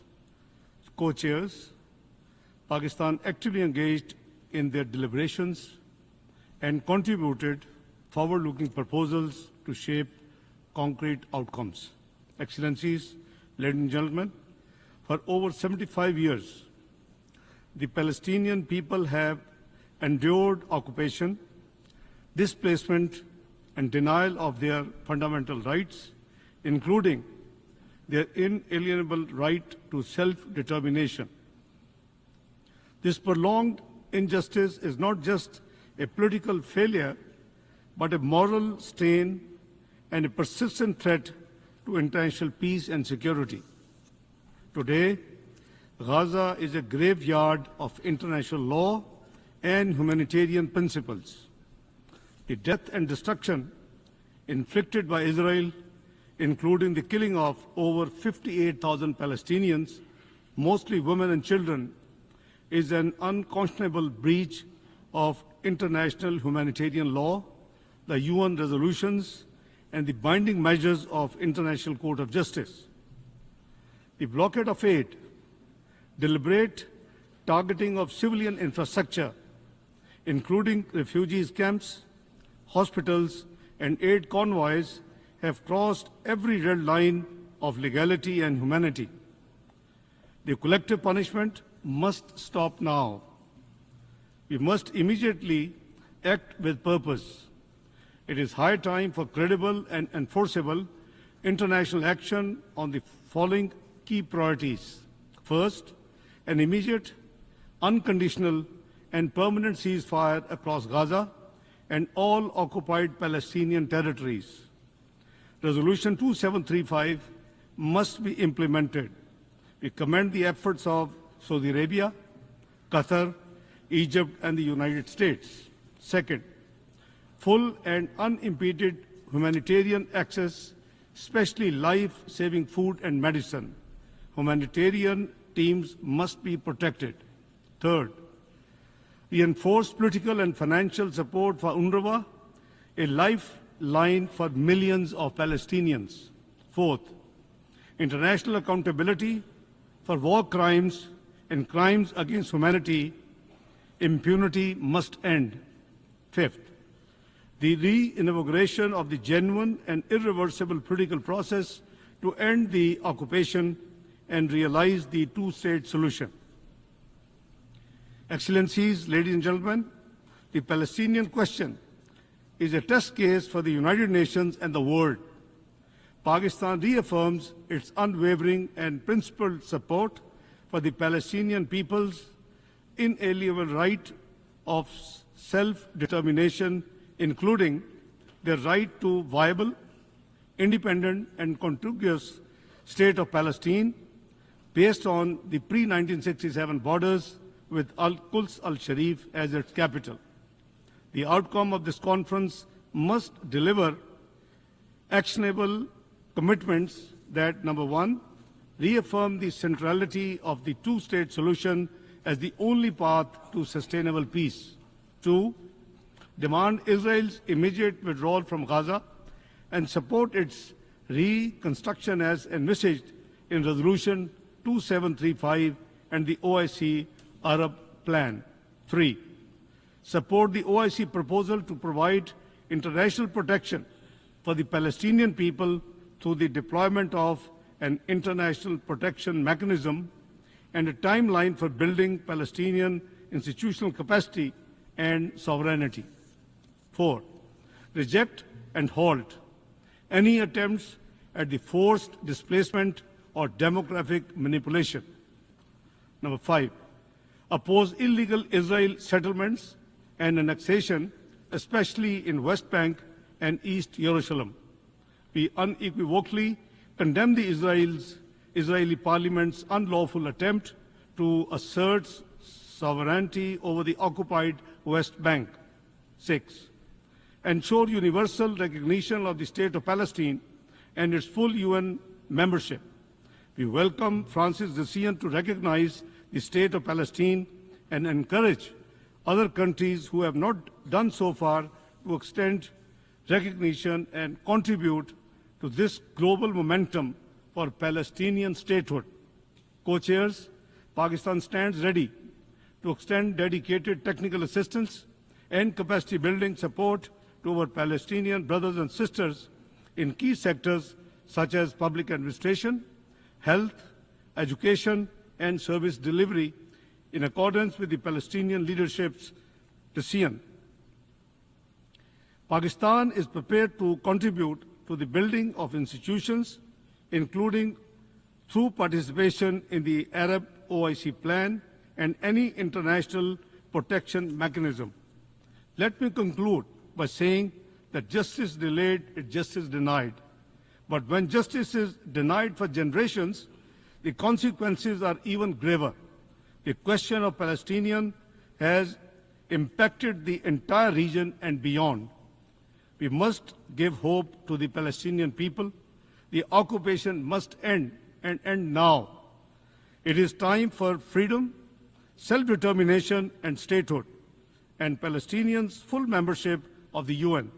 That will be the best guarantee for lasting peace in the region. I thank you all.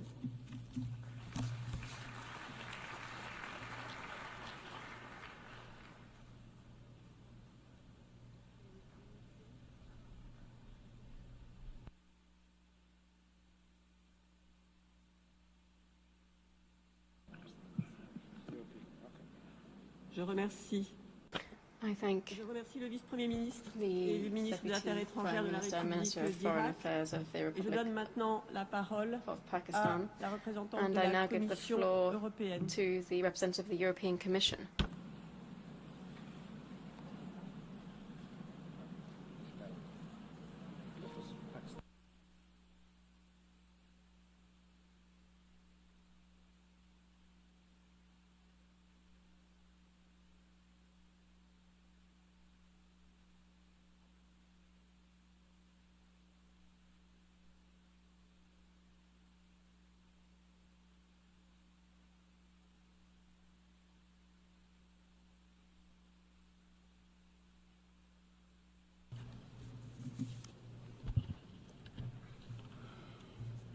عفوا للتصحيح يتقدم الآن دولة نائب رئيس وزراء وزير الخارجية للجمهورية العراقية. We now give the floor to the Deputy Prime Minister and Minister of Foreign Affairs of Iraq. Thank you, President. Excellencies, ladies and gentlemen.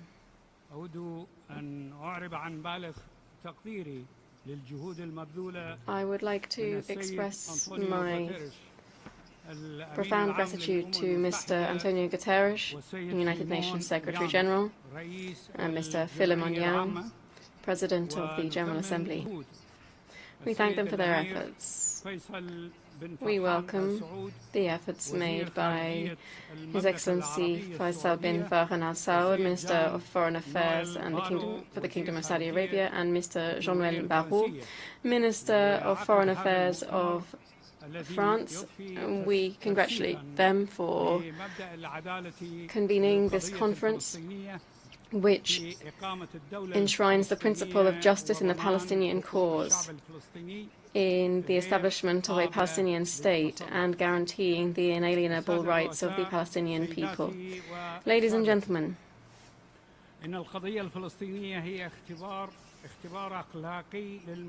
the Palestinian question is a moral test for the international system. The international community has sometimes shown signs of bias, and yet double standards doesn't contribute to building peace. The international community must henceforth support peace. The first step in that direction must be an immediate and unconditional ceasefire in the Gaza Strip.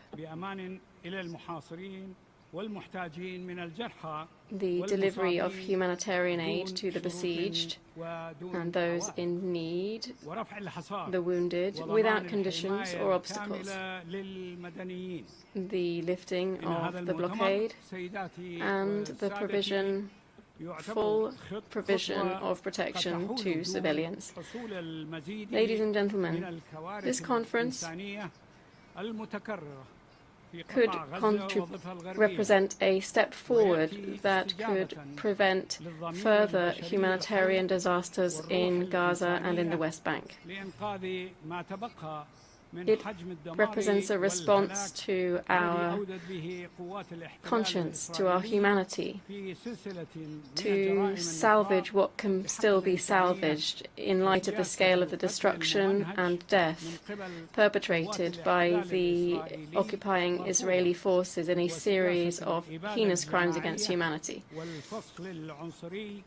The policy of systematic killing practiced by the Israeli occupying forces is unacceptable. The policy of genocide and apartheid is unacceptable. Forced displacement, forced transfers is unacceptable. Starvation of the population is unacceptable. Expanding the scale of illegal settlements is also unacceptable. All of this exacerbates the humanitarian crisis day after day. Ladies and gentlemen, here we reaffirm Iraq's unconditional support for the Palestinian question. This is a just and rightful issue. This is the basis for stability in the region. We call on the international community, particularly those states having an influence, to shoulder their moral and legal responsibilities.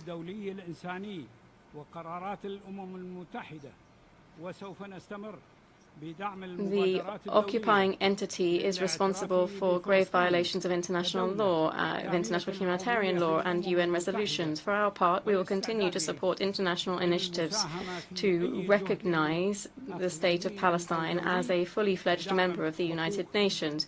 We stand ready to participate in any regional or international effort to support the rights of the Palestinians and to bring an end to the occupation.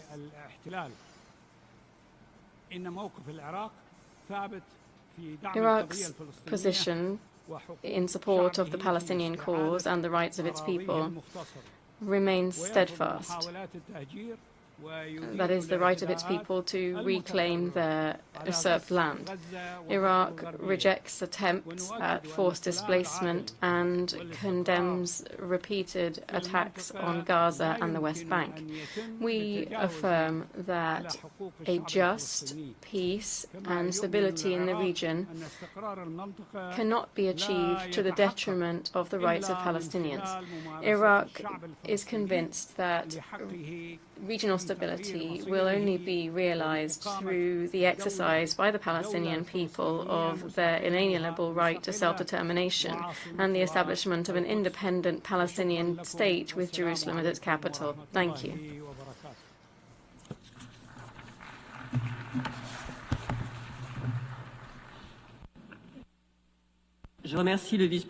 I thank the Deputy Prime Minister and Minister of Foreign Affairs of Iraq, and I now give the floor to His Excellency Tarek Mitri, Deputy Prime Minister of Lebanon.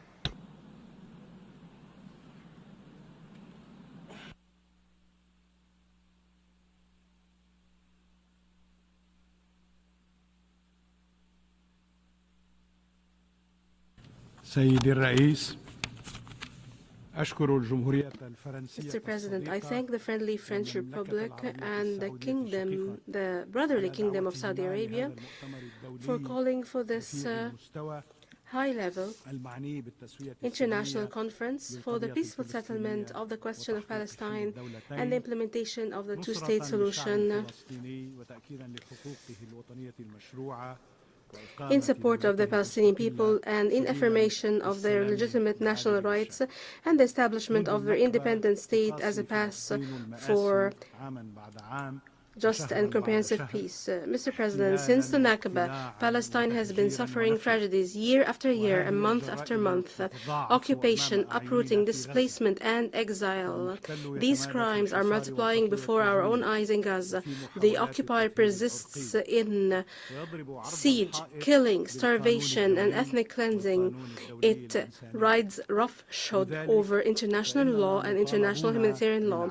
We are therefore called upon to work together and quickly to stop the massacre and to protect the credibility of international law, which is being questioned by those who believe in rights in the face of the arrogance of power. Mr. President, it is no secret that the milestones of the road to political solutions are well known. They were written by the international community with UN ink, and they have been engraved on the walls of this international organization. Resolutions adopted by the Security Council, the General Assembly, and the International Court of Justice have established the illegality of occupation and its practices and have called for a two-state solution. Arab leaders called for a permanent and comprehensive solution to the conflict, including the establishment of a Palestinian state on the borders of the 4th of June 1967 with East Jerusalem as its capital, in exchange for peace with Israel. This position has not changed since the 2002 Beirut summit that was initiated by the brotherly Kingdom of Saudi Arabia. Lebanon remains firmly committed to the Arab Peace Initiative, including the right of Palestinians to return to their homes. Mr. President, On behalf of Lebanon, I thank His Excellency, the President of the French Republic, Mr. Emmanuel Macron, for his announcement of the recognition of the Palestinian state next September on the sidelines of the 80th session of the United Nations General Assembly. We highly appreciate France's principal position, which has been pursuing a policy that respects the principles of international legality and international law. I also commend the firm principled position of His Highness Prince Mohammed bin Salman, Crown Prince of the Kingdom of Saudi Arabia, who stressed the need to establish a Palestinian state as a condition for a just peace, which gives the Palestinian cause support in the face of the alarming recent escalation that we are witnessing in the Palestinian territory, including settlement, legalizing settlement, killing, displacement, and systematic destruction of educational, social, and relief institutions, foremost of which is UNRWA. These crimes have sparked widespread anger across the world and great popular solidarity with the right of the Palestinian people to live in dignity on their land, which was evident in the positions of the states participating in this conference and has accelerated the recognition of a number of them of the State of Palestine. I mentioned Spain, Ireland, Norway, and Slovenia, which have not hesitated to speak clearly and loudly against force in support of rights. Mr. President, for 2 years now, my country, Lebanon, has been suffering from the horrors of repeated Israeli aggression against its sovereignty, territory, and people. And despite our full commitment to the implementation of Resolution 1701, and despite Lebanon's commitment to the arrangements for the cessation of hostilities agreed upon in November 2024, and despite the Lebanese armed forces assistance provided to UNIFIL forces to deploy along the Lebanese international border and making sure that only state has the monopoly on weapons south of the Litani River. And despite all the effort made by the President of the Republic, the Prime Minister, and our government to reach a state of our government control of weapons on all Lebanese territory. Despite all of this, Israel continues to attack Lebanese territory every single day, violating Lebanon's sovereignty and killing its citizens. It also continues to occupy 5 points inside the Lebanese territory and has established 2 buffer zones, not to mention continuing to occupy the Shuba farms, Kafr Shuba Hills, and the outskirts of the town of Al-Mari. Mr. President, I take this opportunity from this podium to thank the United Nations for all the support it provides to Lebanon through its agencies, and in particular through UNIFIL, whose role we stress as important in supporting the Lebanese armed forces and in maintaining stability along the internationally recognized borders. Lebanon has requested that its mandate be renewed for 1 year without any modification. And we hope that the Security Council would respond favorably to this request. Mr. President, let this conference be a sign of solidarity that the Palestinian people deserve, and action towards coordination and continued effort to defend and uphold the rights of this people. This will reinforce the full meaning of international legitimacy and enhances its effectiveness. I thank you, Mr. President.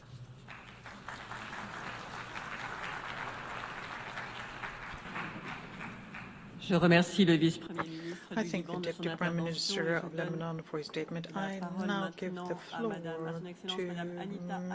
to Her Excellency Anita Anand, Minister for Foreign Affairs of Canada.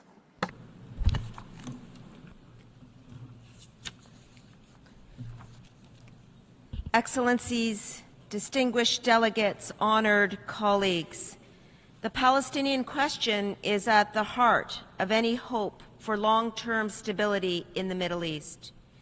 Despite the complexity of the situation, our collective presence here today reflects strong international support for a negotiated solution, one that ensures Palestinian self-determination and Israeli security, and one that charts a path toward lasting regional peace and prosperity. As Article 1 of the UN Declaration of Human Rights states, all human beings are born free and equal in dignity and rights. Canada remains firmly committed to a two-state solution, an independent, viable, and sovereign Palestinian state living side by side with Israel in peace and security. Canada supports the Palestinian people's right to self-determination, and we endorse the principle of Palestinian statehood. We shall continue to discuss with the Palestinian Authority the next steps in our relationship. A workable Palestinian state needs legitimate, democratic governance that serves all Palestinian people. Crucially important is the Palestinian Authority's commitment to undertake the comprehensive reforms necessary to govern Gaza and the West Bank.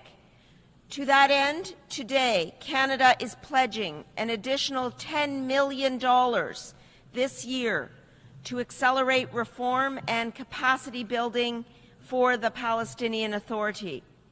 Canada's commitment to a two-state solution is rooted in our desire to see the Palestinian people living with freedom and dignity, and to see Israelis live in peace and security also. In this light, this path is not only the most just course, it is the only sustainable one. À Gaza, la situation humanitaire The humanitarian situation in Gaza is disastrous. Numerous Palestinians are dying from hunger.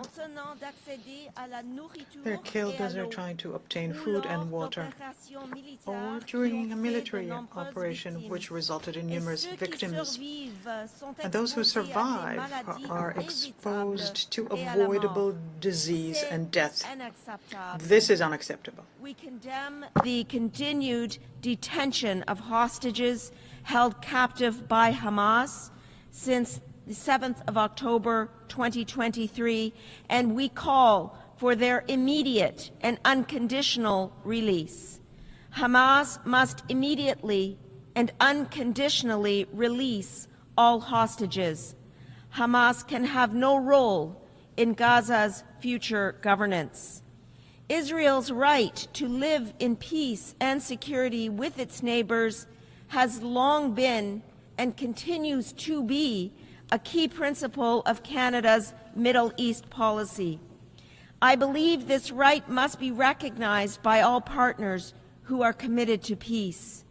To this principle must be joined our shared commitment to Palestine's right to live in peace and security also. Joined by international partners, Canada also recently condemned the ongoing civilian suffering. We condemn the inhumane killing of civilians, including children. We condemn the ongoing expansion of settlements and settler violence in the West Bank, and we condemn the forced displacement of the Palestinian population. The actions outlined just now are all violations of international humanitarian law. We urge all partners to continue to support a principled response through non-governmental humanitarian organizations, organizations with proven capacity to deliver humanitarian assistance at scale. Canada has committed more than $315 million in humanitarian aid to Gaza, making us the third largest bilateral donor in response to this crisis.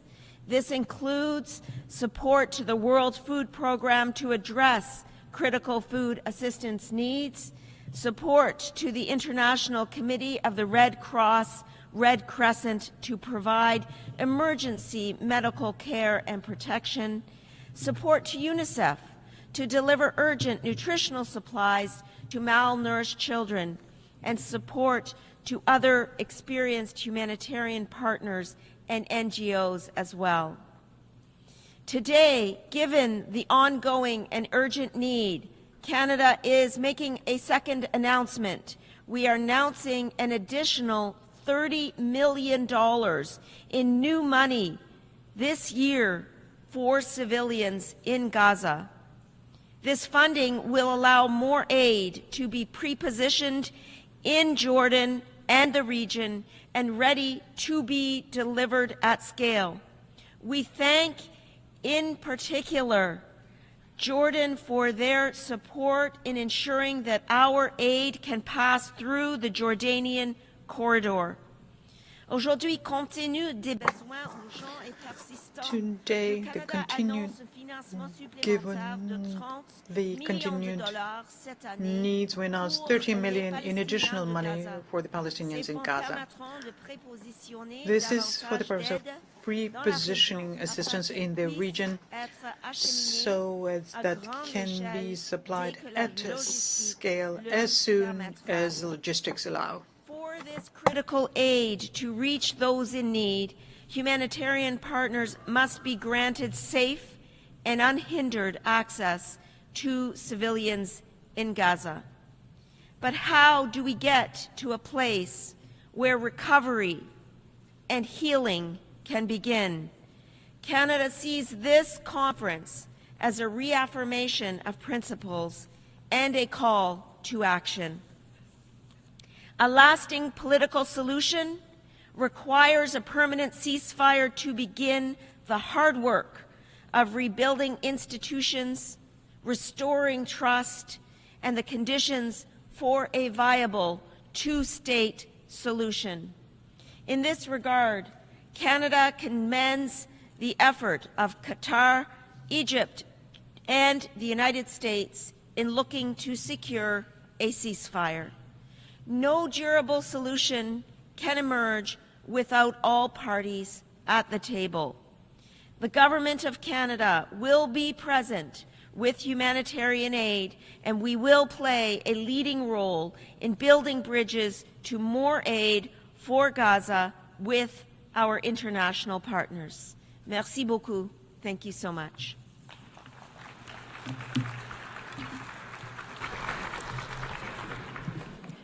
I thank Madam Minister of Foreign Affairs of Canada for her statement. I now give the floor to Her Excellency Dubravka Suica, European Commissioner for the Mediterranean of the European Union.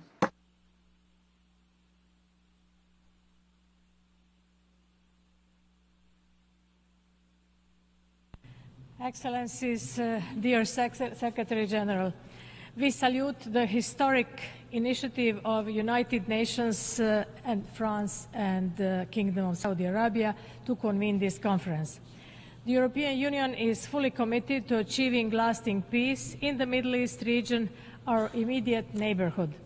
We support the two-state solution in accordance with international law. We want to see Israel and Palestine living side by side in peace and security within recognized borders. Let me first address the situation in Gaza. Since the 7th October terrorist attacks on Israel, the world has been witnessing an unprecedented tragedy. The European Union continues to call for a ceasefire, the release of all hostages, a swift flow of humanitarian aid, and disarmament of Hamas. We appreciate the mediation activities from Egypt and United States and Qatar. We are also acting. The European Union has committed, or we have provided, 500 million euro of humanitarian aid since 2023. But this is not enough. European Union agreement with Israel on humanitarian access to Gaza was an important step, but it needs to be fully implemented. Israel should lift its blockade on Gaza. Not only do we need more trucks, more crossing points, and more fuel, we also need a safe and unhindered distribution. My second message is we must support the Palestinian Authority. The two-state solution can only be achieved with a reformed and revitalized Palestinian Authority. We have been a long-term partner in delivering concrete and wide-ranging support to the Palestinian Authority and its reform agenda. I am pleased to inform you today that the Palestinian Authority has already delivered on key milestones. We welcome the announcement of presidential and general elections within a year across Palestinian territory, and for that purpose passing the expected party law. On my end, I'm proud to underscore that the European Union will support the Palestinian Authority to the level of 1.6 billion euro for next 3 years. In June, we already disbursed 202 million euro for food, salaries and hospitals, also linked to structural reforms. 2 weeks ago, the European Investment Bank has approved 400 million euro in loans. This will benefit Palestinians, entrepreneurs and private business in dire need of liquidity. But the needs are vast. We need to do more. I am therefore calling on all of you to join our efforts in providing reform-based and at-scale support to the Palestinian Authority. To facilitate this task, I am currently working to set up a Palestinian donor group where financial support can be coordinated. It will happen soon. When speaking about support to the Palestinian Authority, Israeli cooperation is crucial. The release of withheld funds and the regular and predictable transfer of clearance revenues by Israel is imperative. In the absence of these urgent payments, the Palestinian Authority risks being effectively paralyzed within a few months. We will continue to work with Israel for that purpose. We also need to look ahead and think about reconstruction. We are ready to provide further assistance when conditions are met, and we welcome efforts in this direction of the Arab Plan for Gaza reconstruction. We stand ready to facilitate discussions on the day after the ceasefire. We could do this with our partners. Let me reiterate, the only horizon is political, and it is two-state solution. Recognition of a Palestinian state is not a prerogative of the European Union, but of its member states. But we will continue to support the Palestinian Authority in its ambition to exert the abilities of a state. There should be no impunity to settlers' violence against Palestinian civilians. We have sanctioned violent settlers twice, and we are examining a third package of sanctions. Alongside a Palestinian state, we need a safe state of Israel. There can be no compromise on this. Terrorism cannot prevail. Hamas must be fully disarmed and cannot be part of any solution in Gaza. The European Union has welcomed the Abraham Accords as a positive development for regional stability and cooperation. Concrete commitments to regional integration and the regional security architecture are part of the unprecedented peace package that the European Union and the Arab League have co-chaired in the context of this conference. Civil society should be fully associated, as it has a fundamental role to shape a new narrative, to fight incitement and promote dialogue. We need also to hear the voice of women. The European Union is working in support of these efforts. Dear Excellencies, this conference is about taking concrete steps forward. In fact, there is already a follow-up mechanism in place to implement the concrete action agenda, the Global Alliance for the Implementation of the Two-State Solution. And we should mandate the Global Alliance to do so. The European Union remains available and ready as a neighbor and as a major partner to both Israel and the Palestinian Authority to work actively to end the war and towards the two-state solution. Thank you so much.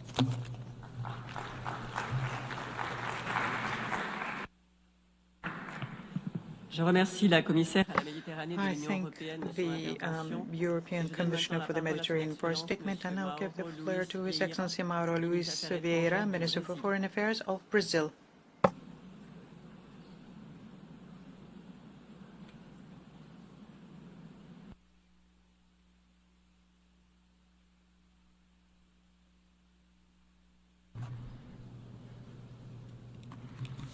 Honorable co-chairs, excellencies, 78 years have passed since the General Assembly endorsed the two-state solution framework, yet the Palestinian statehood remains unrealized. Brazil played a key role in that historic decision. Then Foreign Minister Oswaldo Aranha presided over sessions that adopted Resolution 181 of the Second General Assembly, laying the foundation for the two-state solution. Brazil's position has since remained firmly anchored in this legal framework. Co-chairs, for over 7 decades, efforts for a peaceful solution to the Israeli-Palestinian conflict have faltered. What has prevailed is an ever-growing illegal occupation and the continued denial of the Palestinian people's right to self-determination. Not only have the Palestinians waited far too long to build their state, they now face the prospect of it becoming ever more distant. In the past 2 years, we have borne witness to intolerable daily violations of human and humanitarian rights in Palestine. These abuses are not confined to Gaza, where haunting images of skeletal children starving to death flood our screams to our horror, and civilians are gunned down while desperately waiting in line for food. Gaza is where homes, hospitals, schools, and places of worship lie in ruins, where women and children are massacred, where journalists and humanitarian workers are caught in the crossfire. It's also where the essence of our humanity is being buried. Meanwhile, illegal settlements continue to expand, and extremist settler violence in the West Bank has reached unprecedented levels. In recent days alone, we have witnessed a young Palestinian beaten to death, the Church of St. George set ablaze, and the desecration of the Byzantine cemetery. These are not isolated incidents, but a systematic strategy of dispossession and collective punishment. Honorable co-chairs, Brazil will not condone continued impunity. Hearing the global cry for justice, Brazil announces the following measures. The intervention of Brazil in the International Court of Justice case brought by South Africa under the Genocide Convention. The investigation and tighter control of imports from illegal settlements and other unlawful occupied lands. The continued denial of defense exports to Israel in accordance to the Arms Trade Treaty. The support for a UN-led international verification mission to monitor compliance with international law and a mechanism modeled after the Special Committee Against Apartheid.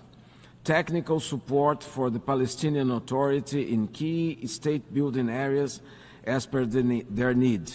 The continued support for UNRWA's activities, including taking up the presidency of its advisory commission. Ensuring a principled distinction between legitimate criticism of state policies and practices affecting Palestinians and anti-Semitism, following recommendations of UN Special Rapporteurs. Co-chairs, the key step toward making the two-state solution viable is recognizing the state of Israel, the state of Palestine. Recognition is a sovereign act, and in this case, a moral obligation. Virtually all Latin American and Caribbean countries, including Brazil, since 2010, recognize the state of Palestine, as do most African and Asian countries. As we commend France for joining the 70% of UN members, Brazil underscores that non-recognition only normalizes an illegal and unjust reality marked by occupation, systematic discrimination, the commission of war crimes, crimes against humanity, and potentially genocide. Recognizing Palestinian sovereignty strengthens its legitimacy and the Palestinian case for full UN membership.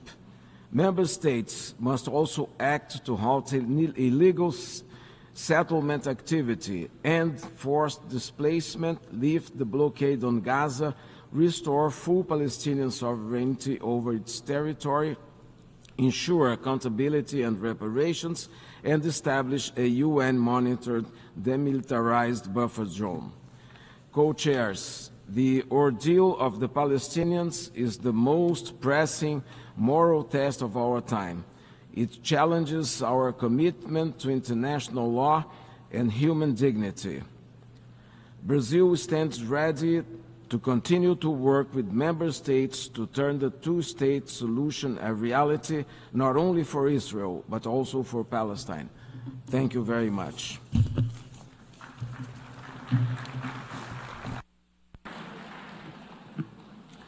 Je remercie le ministre des Affaires I étrangères thank du the Minister Brésil of Foreign Affairs of Brazil for his statement. I'll now give the floor to His Excellency Badr Ahmed Mohamed Abdelati, Minister for Foreign Affairs, Immigration,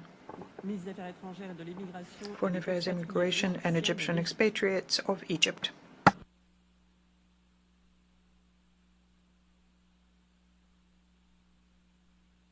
بسم الله الرحمن الرحيم. In the name of God, most compassionate, most merciful, Your Highness Prince Faisal bin Farhan, Minister of Foreign Affairs of the Kingdom of Saudi Arabia, Your Excellency John Well Barrot, the Minister of Foreign Affairs of the French Republic, Your Excellencies, distinguished ladies and gentlemen. At the outset, allow me to express my appreciation to the Kingdom of Saudi Arabia and to the French Republic for convening this conference, which comes at a critical juncture of the brutal war against the Gaza Strip. This war has exceeded the limits of all imagination and human conscience, and it has targeted more than 2.5 million Palestinians in Gaza through blockade, killing, displacement, and starvation. It is an unprecedented humanitarian disaster in our recent times.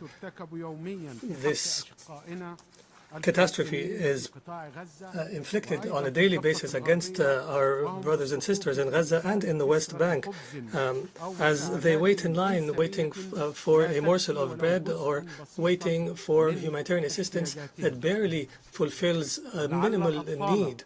The children who are being killed on a daily basis represent a turning point and damning evidence against what used to be known as the rules of justice and equity in a world that no longer knows other than the language of force, a world that applies a double standard, but in fact 100 standards. The world is silent out of fear or interests. The death distribution mechanism adopted by the occupying power to satiate the hungry has become an embodiment of the futility of international efforts in this dark phase of human history. I believe that this conference today is not only for sake of coordinating international positions to address the humanitarian crisis in the occupied Palestinian territory, including Gaza, the West Bank, and East Jerusalem, but in fact it goes beyond that to achieve two main things. One, the collective efforts to address the root causes of this crisis through revival of the two-state solution as the only means to end the conflict and to establish regional security. The second is that entrenching this illegal occupation that deprives people of their land and that imposes a new demography and will only lead to more killing, destruction, hatred in the region and in the world. Your Excellencies, in these dark circumstances, I can only stress the need to reach a permanent ceasefire, to pave the way to discuss post-war arrangements. Most important among these arrangements is the fulfillment of the international community of its moral duty to rebuild the Gaza Strip as per the Arab Islamic plan for early recovery and reconstruction. Egypt intends to implement this plan through convening very soon a regional conference on reconstruction as soon as a ceasefire in Gaza is achieved. In addition, it is important to support the Palestinian Authority so that it can perform its role in the Gaza Strip and in the West Bank. This will be the seed for de-escalation in our regional environment and will pave the way for a negotiation process. The Israeli aggression, the brutal aggression, has proven two facts. The first is that a security approach to alleviate or address the situation or through military oppression has proven its failure and that it is incapable of providing security to the people of the region, including the Palestinian and the Israeli peoples.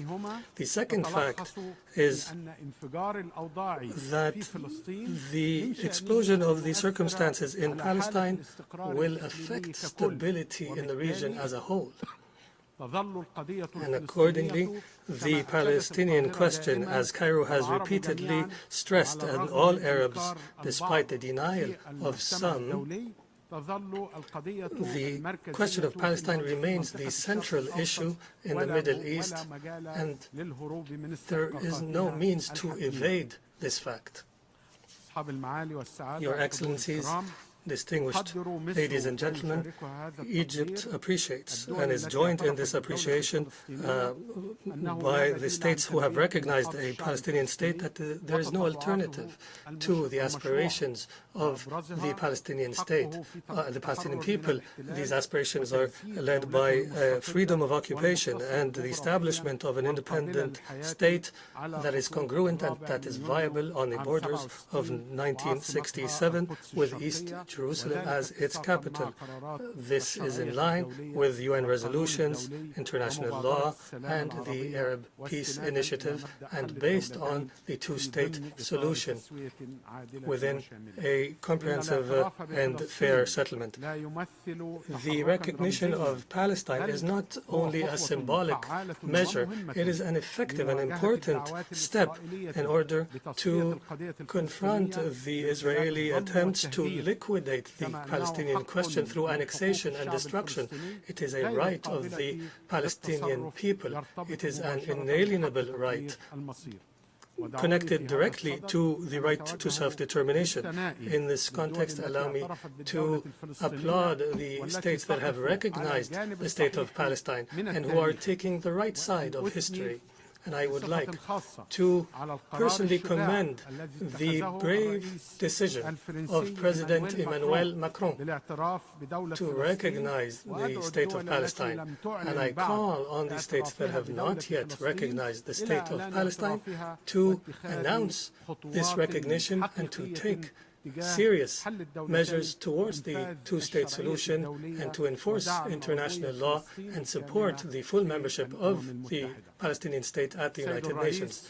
Mr.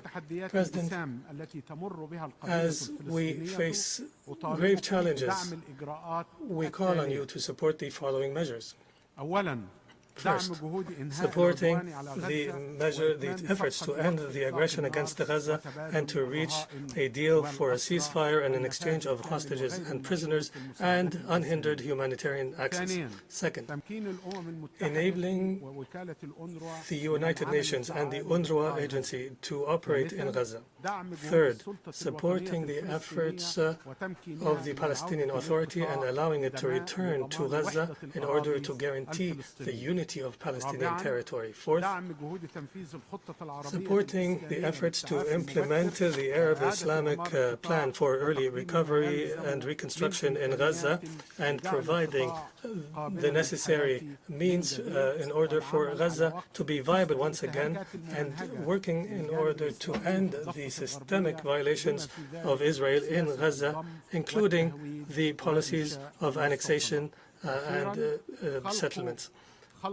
Finally, creating a political prospect and launching a negotiation process in order to reach a just and lasting peace and to implement the two-state solution and end the Israeli occupation of occupied Arab territory. Egypt stresses the need for Israel to commit to withdrawal from the territory it has occupied on the 4th of June 1967 and end its unilateral measures, most important of which is the settlement as per international law and international humanitarian law, Security Council resolutions, taking into consideration that the Israeli policy of creating a new reality on the ground fully undermines the establishment of a Palestinian state and the two-state solution that is recognized by the international community as a basis for resolving the Israeli-Arab conflict. In conclusion, I would like to reiterate that the coexistence of the people in the region and the cooperation in the region is a dream we all share. And Egypt has worked towards this dream through its peace treaty with Israel in 1979. However, this dream will not become a reality so long as the attempts of using force and imposing a reality in these relations by Israel continues. And the chaos and the impunity in the Middle East, which justifies for Israel its actions and its crimes. Our goals will not be achieved except through respect for international law, justice and equity. I call on you to cooperate in order to change this dark and painful reality in the region and to build on the outcome of this conference in order to achieve a comprehensive and just peace for all people in the region. Thank you very much. Je remercie le ministre des Affaires I étrangères thank de the l'immigration Minister for Foreign Affairs, Immigration and Egyptian Expatriates of Egypt, and I now give the floor to His Excellency Mr. José Manuel Álvarez Bueno, Minister for Foreign Affairs, European Union and Cooperation of Spain.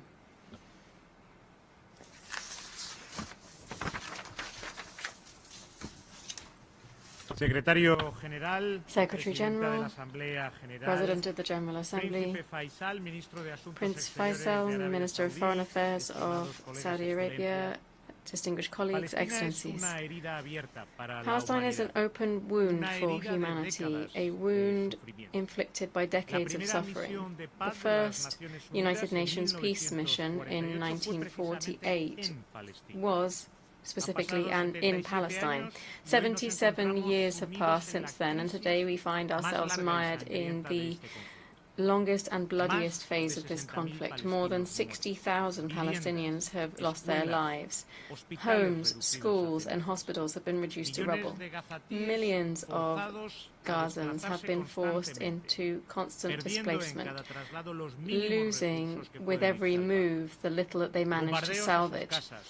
Their houses, hospitals, schools and refugee shelters have been bombarded. This is a population that is dying disgracefully, starving, attacked while queuing for food, while trucks carrying international aid are blocked. There are illegal settlements that are continuing to expand across the West Bank, and also Israeli victims, 1,200 killed and 250 taken hostage by Hamas terrorism. We must always remember all of these victims. We must understand that pain doesn't distinguish between creed, ideology, or border. We don't defend sides. We defend innocent lives. We should understand that preserving peace, life, and humanity is the principle that gives meaning to this organization and the goal that should guide our decisions. Today, once again, I reaffirm Spain's unwavering commitment to the United Nations, to multilateralism, and to respect for international law. The values and institutions represented by this organization are the only bulwark against arbitrariness, imposition, and violence. And it is steadfast in this belief, and with all of the victims in our thoughts, that today we have to talk about hope. Hope because here at the United Nations we have representatives from across the world to say that peace is possible and that there are more and more of us who are working to make it a reality. It's impossible to look away now.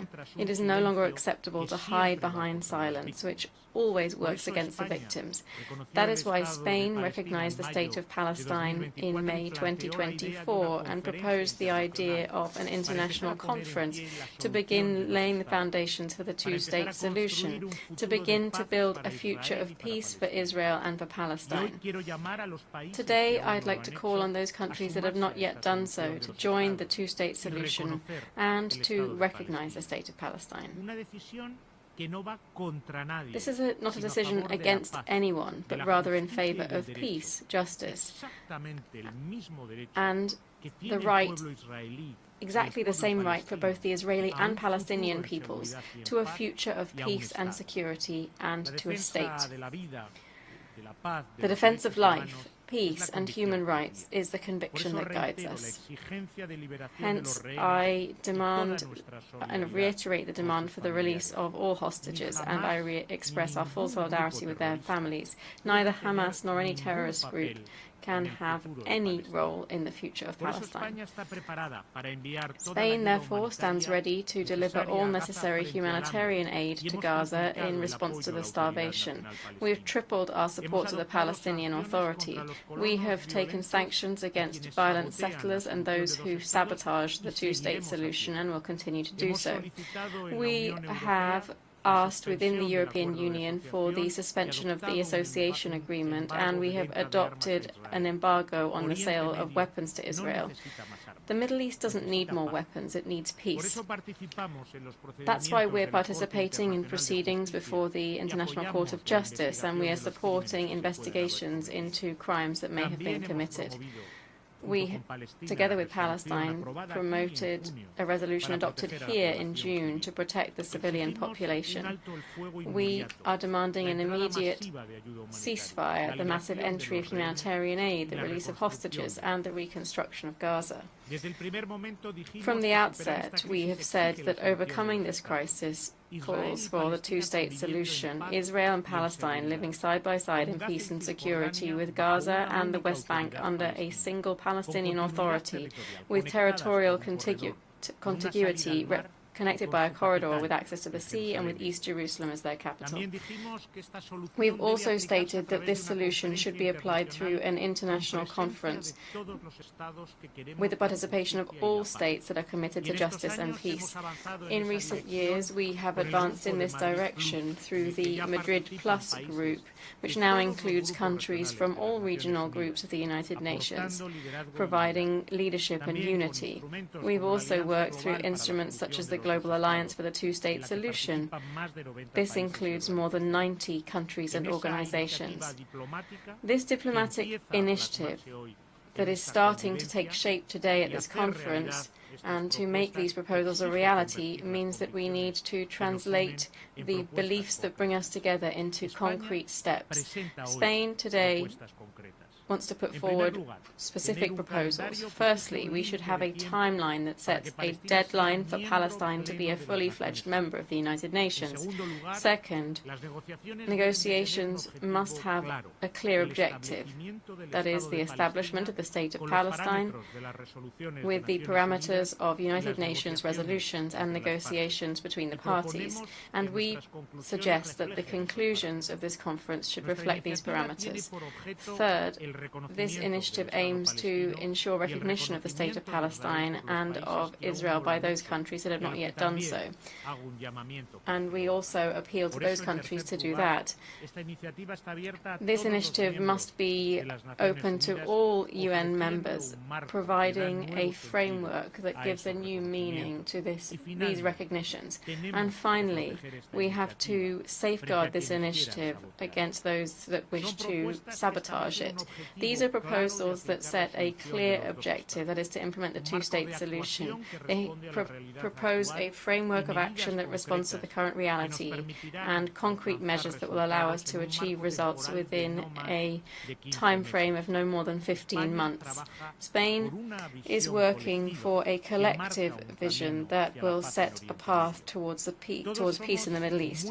We are all well aware of the decades of pain that precede us. Hence why it is all the more urgent and necessary to take a decision today. Now is the time to fulfill the promise that gave meaning to this organization. It's time to unite for peace, and above all, it is time to close the wound that humanity has with Palestine and to deliver justice to the Palestinian people through peace and security to all in the Middle East.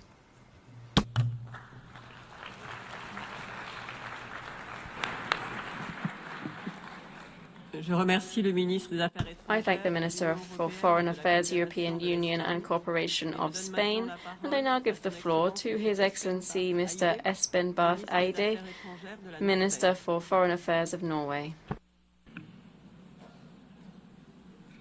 Excellencies, ladies and gentlemen, let me first thank our co-chairs, His Highness Prince Faisal Al Farhan and His Excellency Foreign Minister Jean-Noël Barrot of Kingdom of Saudi Arabia and France for bringing us together. And let me thank you in particular, Prince Faisal, for the very close cooperation that we have established, Kingdom of Saudi Arabia and Norway, together with the European Union in establishing the global coalition for implementing the two-state solution. And let me also commend the bold move by President Macron in announcing his upcoming recognition of Palestine. Ladies and gentlemen, the carnage must stop. The situation in Gaza is dystopic, it is horrific, it is unbearable, and it's unacceptable. It is frankly a disgrace to humanity.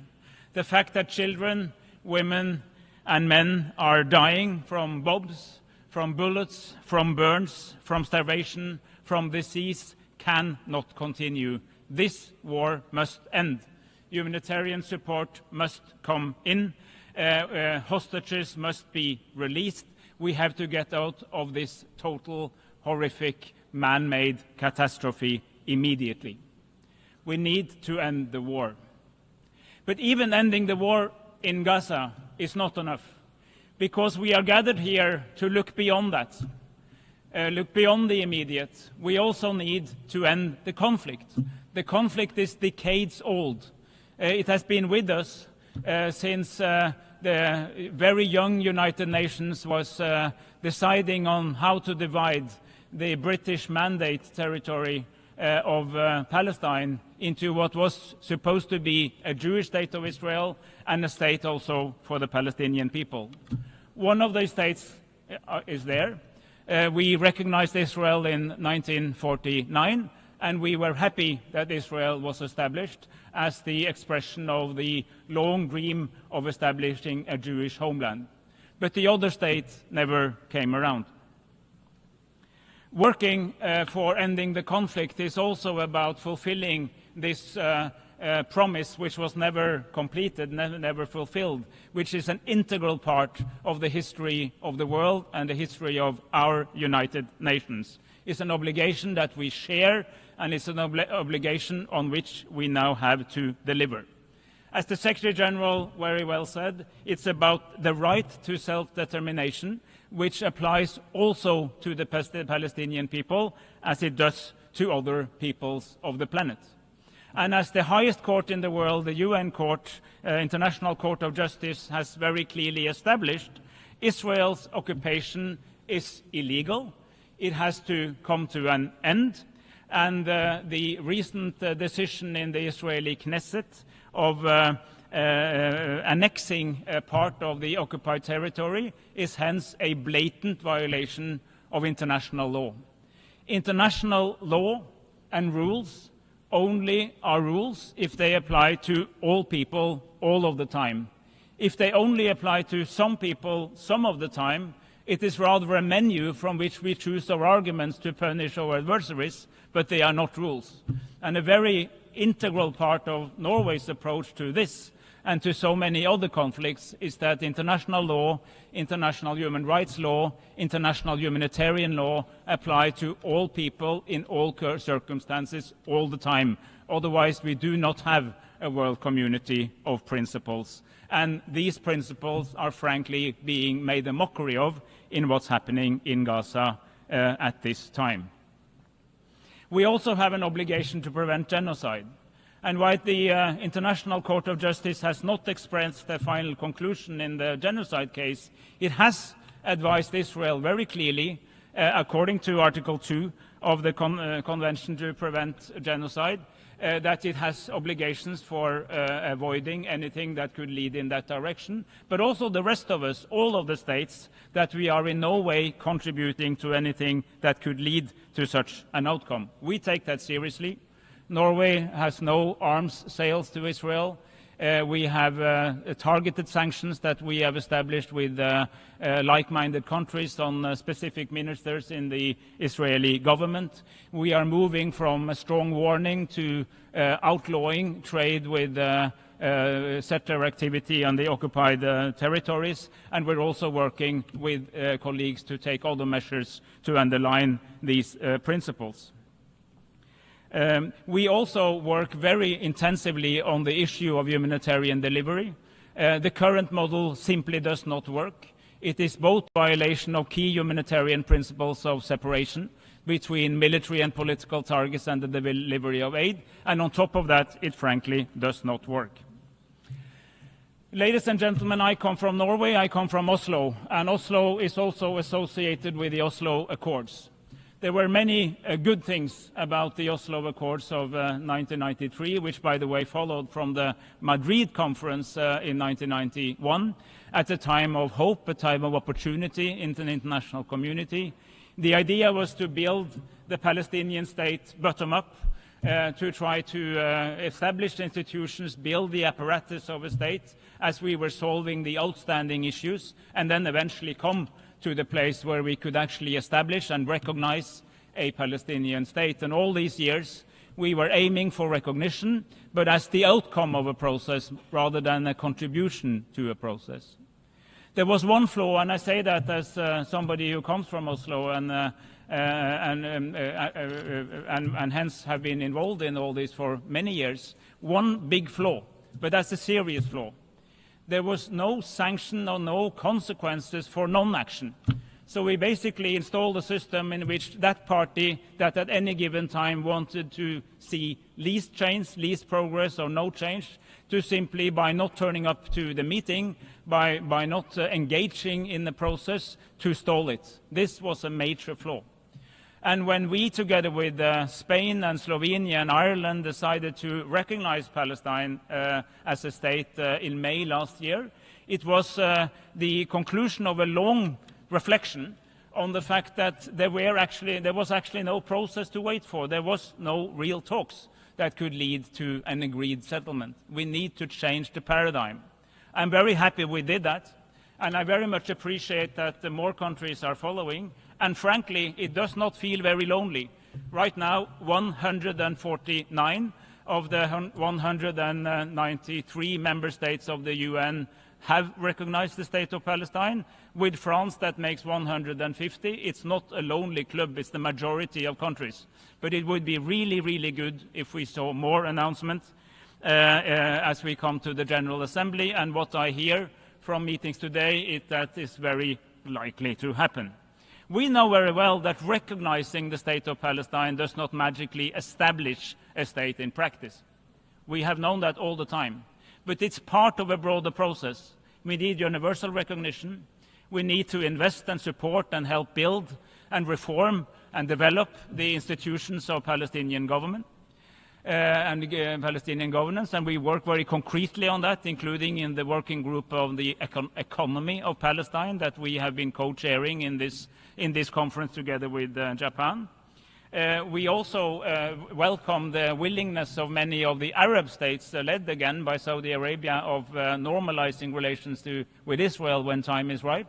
And we welcome the statement by many countries of the region that they want to contribute to security guarantees for Israel and for Palestine alike when we get there. This is a broad package, and this is the strategy for how we can actually go from statements to real action. So I encourage further development of this thinking. But I also want to come with a warning. The Palestinian institutions that were established more than 30 years ago are being eroded as we speak, both by settler activities, settler violence, a lot of Israeli activity in the West Bank that is undermining their capacity to deliver, but also a serious economic shortage. We announced today, and I in my meeting with Prime Minister Mustafa, I announced an additional $20 million for budget support. I encourage others to do the same, but I also very strongly encourage Israel to deliver the arrears of clearance revenues that they are obliged to do towards Palestine. This is a significant part of the income of the Palestinian government in Ramallah, and ability to pay salaries to the teachers and doctors and nurses and the people that are necessary for running the Palestinian Authority. At the very end, Chair, I want to say that just as much as I and my country is a friend of Palestine, we are also a friend of Israel and the people of Israel. We disagree with many of the steps that are taken by the current government, but we want peace for the Israeli people. But we think that Israel at some point have to reflect on the existential question: how can you assure that you remain a state which has a Jewish identity, a Jewish majority, while also remaining a democratic state? And my view is that the only way to ensure that in the long term is to accept that there must be a Palestinian state living beside it. And I think that the process of non-negotiation, the assumption that there was a process, has postponed that reckoning, but I think that reckoning has to happen. We are willing to support both peoples as they move towards what can be real peace. So I hope that this conference will lead to at least two things. One, a very clear statement of what is the majority view in the world community. We need to speed up our path towards a two-state solution, and we need to do it now. And secondly, that we can deliver on a series of very practical, pragmatic solutions that can help the Palestinian government, the Palestinian Authority we already have, to survive, to improve, to thrive, and to be ready to be in control of the entire territory of Palestine, including, of course, Gaza, the West Bank, and the relevant part of Jerusalem when time is right. That is good for the region, that's good for the world, and that means that we deliver on the promise that we, or our predecessors rather, were committing to in the very first years of our United Nations. Thank you for your attention.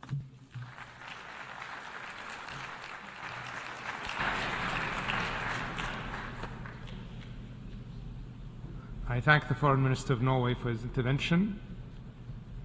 And now I welcome His Excellency Yassine Fall, the Foreign Minister of Senegal.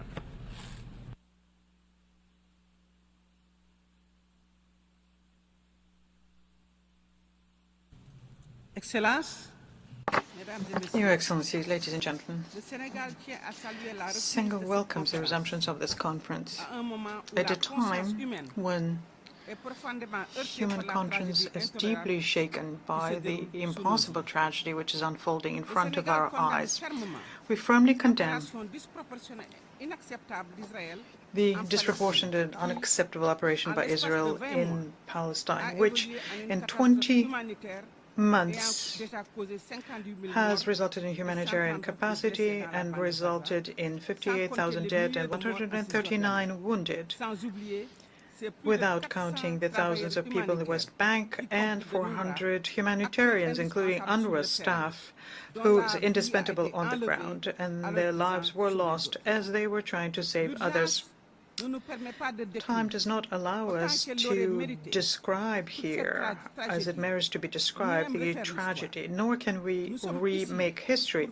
We are here to collectively move history forward by putting an end to this tragedy.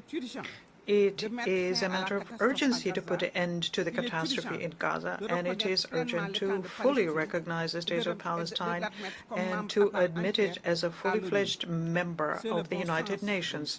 That is the good meaning of history. The Palestinian people can no longer wait. The occupation has to end, and the suffering of the civilians has to come to an end. The promise of having two states has to become a reality, and in order for it to become a reality, standing idly by is not an option, and the status quo is not an unavoidable option. Excellencies, ladies and gentlemen, the two-state solution is not just a political stance, it's a deep expression of justice and humanity. And that is why Senegal welcomes the structure of this conference, which, through its 8 roundtables, is being very pragmatic in tackling the essential pillars of the issue. Without them, no lasting peace is possible. As a basis for any lasting solution, there is international law, and Senegal and Brazil has re-expressed their commitment to it as co-chairs of the working group on this matter. Your Excellencies, ladies and gentlemen, the Declaration of New York and the follow-up process afterwards need to end up with providing us with a clear roadmap with specific steps and the effective monitoring and accountability mechanism accompanying it.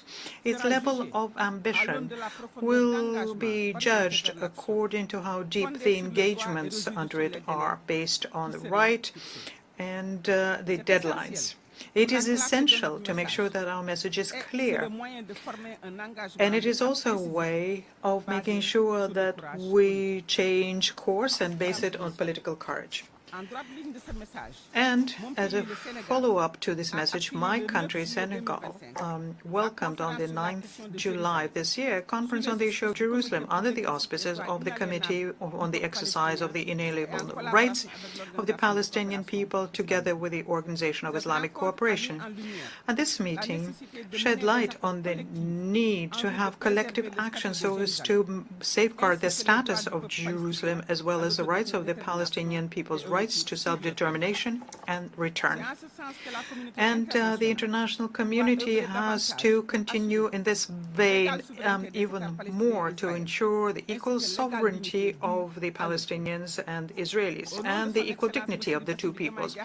On behalf of His Excellency the Harfai, President of the Republic of Senegal, I would like to reaffirm very strongly the commitment of Senegal for the implementation of the two-state solutions, two states living side by side in peace and security and in mutual recognition. My country is ready to contribute towards this revitalized process side by side with all nations striving for peace. I thank you.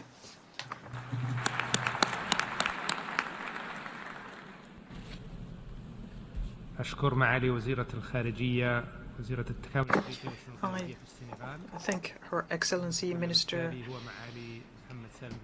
for Foreign Affairs of Senegal, and I now give the floor to Mr. Merzouk, Minister for Foreign Affairs, African Cooperation, and Mauritanians Abroad. In the name of God, the merciful and the compassionate. Your Highness, Faisal bin Farhan Al Saud, Minister of Foreign Affairs of the Kingdom of Saudi Arabia, Your Excellency Jean-Noël Barrot, Minister of Foreign Affairs of the French Republic, Your Excellencies, ladies and gentlemen, may the peace of God be upon you. It gives me pleasure to, at the beginning of the statement, to express on behalf of the Islamic Republic of Mauritania our deep gratitude to the Kingdom of Saudi Arabia and thank them for their earnest efforts to create an alliance in favor of the two-state solution and revitalize the political process on the issue of Palestine. I also would like to express thanks to the French Republic, the friendly country, the great role they are playing in this context, side by side with many states and regional organizations, in trying to move forward toward the practical way of having an international balance and have a just and lasting solution to the Palestinian issue. Ladies and gentlemen, the Palestinian cause for which we gather today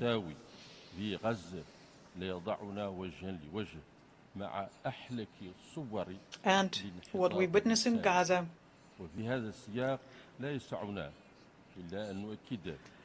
shows us the darkest image of human decadence, and we therefore have to, faced with that, we have to reaffirm our dual duty, both historic and moral, to protect and safeguard the rights, including the right to life, dignity, and peace, the rights to which the world has committed itself. And we hope that this horrendous situation we are witnessing today, both individually and collectively, will give birth to a new multilateral global order which is stronger and more effective. And this is the very essence of our message and the goal we strive to achieve. Our meeting today reflects a growing awareness of the need to move from the expressions of principles and political commitment to practical and effective action that can put an end to the ongoing humanitarian tragedy unfolding in Gaza and in all of the occupied Palestinian territories. The current situation can no longer withstand delay. It requires the international community to fully shoulder its responsibilities and to do it through concrete measures that preserve what remains of human dignity and restores hope to a people worn out by suffering, dispersed by the war and destruction machine. This, in fact, amongst many of us at the international community, there is a conviction that political inaction is no longer an option, and delaying tactics only worsen crises, and that we must work together to draw up a roadmap that could be actionable based on international parameters, on humanitarian and ethical principles, which would restore international law and give voice to human conscience. This is vision that we would like to embody through this coalition that brings us together today. Your Excellencies, ladies and gentlemen, my country has constantly affirmed in all forums its unwavering commitment to a just and lasting solution to the Palestinian question, leading to the establishment of an independent Palestinian state with East Jerusalem as its capital based on the June 4th, 1967 borders as provided for by international law and relevant United Nations resolutions. This position has been repeatedly and unequivocally confirmed by His Excellency Presidents Mohammed Ould-Sheikh El Ghazouani, and it is our stance that we share with all those who defend just humanitarian causes. It is the foundation of our alliance and coalition. We hold firmly to these principles, but we remain fully aware that any solution that does not respect the rights and dignity of the Palestinian people and is not based on the legal and moral foundations will only impede a secure and stable future in the Middle East. And therefore, we hope that this meeting will become a turning point, which will embody a collective, strong collective determination, which will lead to a very firm and actionable roadmap supported by an effective mechanism for follow-up and coordination within our alliance. This will help us to speak with a unified voice internationally, strengthen international action for the two-state solution as the only viable path to achieving just peace in the Middle East, and recognizing Palestine as a sovereign and a full member of the United Nations. I thank you. أشكر معالي وزير الشؤون الخارجية والتعاون الأفريقي والموريتانيين في الخارج في موريتانيا. His Excellency, the Minister of Foreign Affairs and Cooperation of Mauritania. We have listened to the last speaker this morning. I would like to thank the interpreters for their efforts and for having stayed with us after 6 p.m. I also thank the Secretariat. Our debate will continue tomorrow morning at 10 a.m. in this hall. The meeting is adjourned.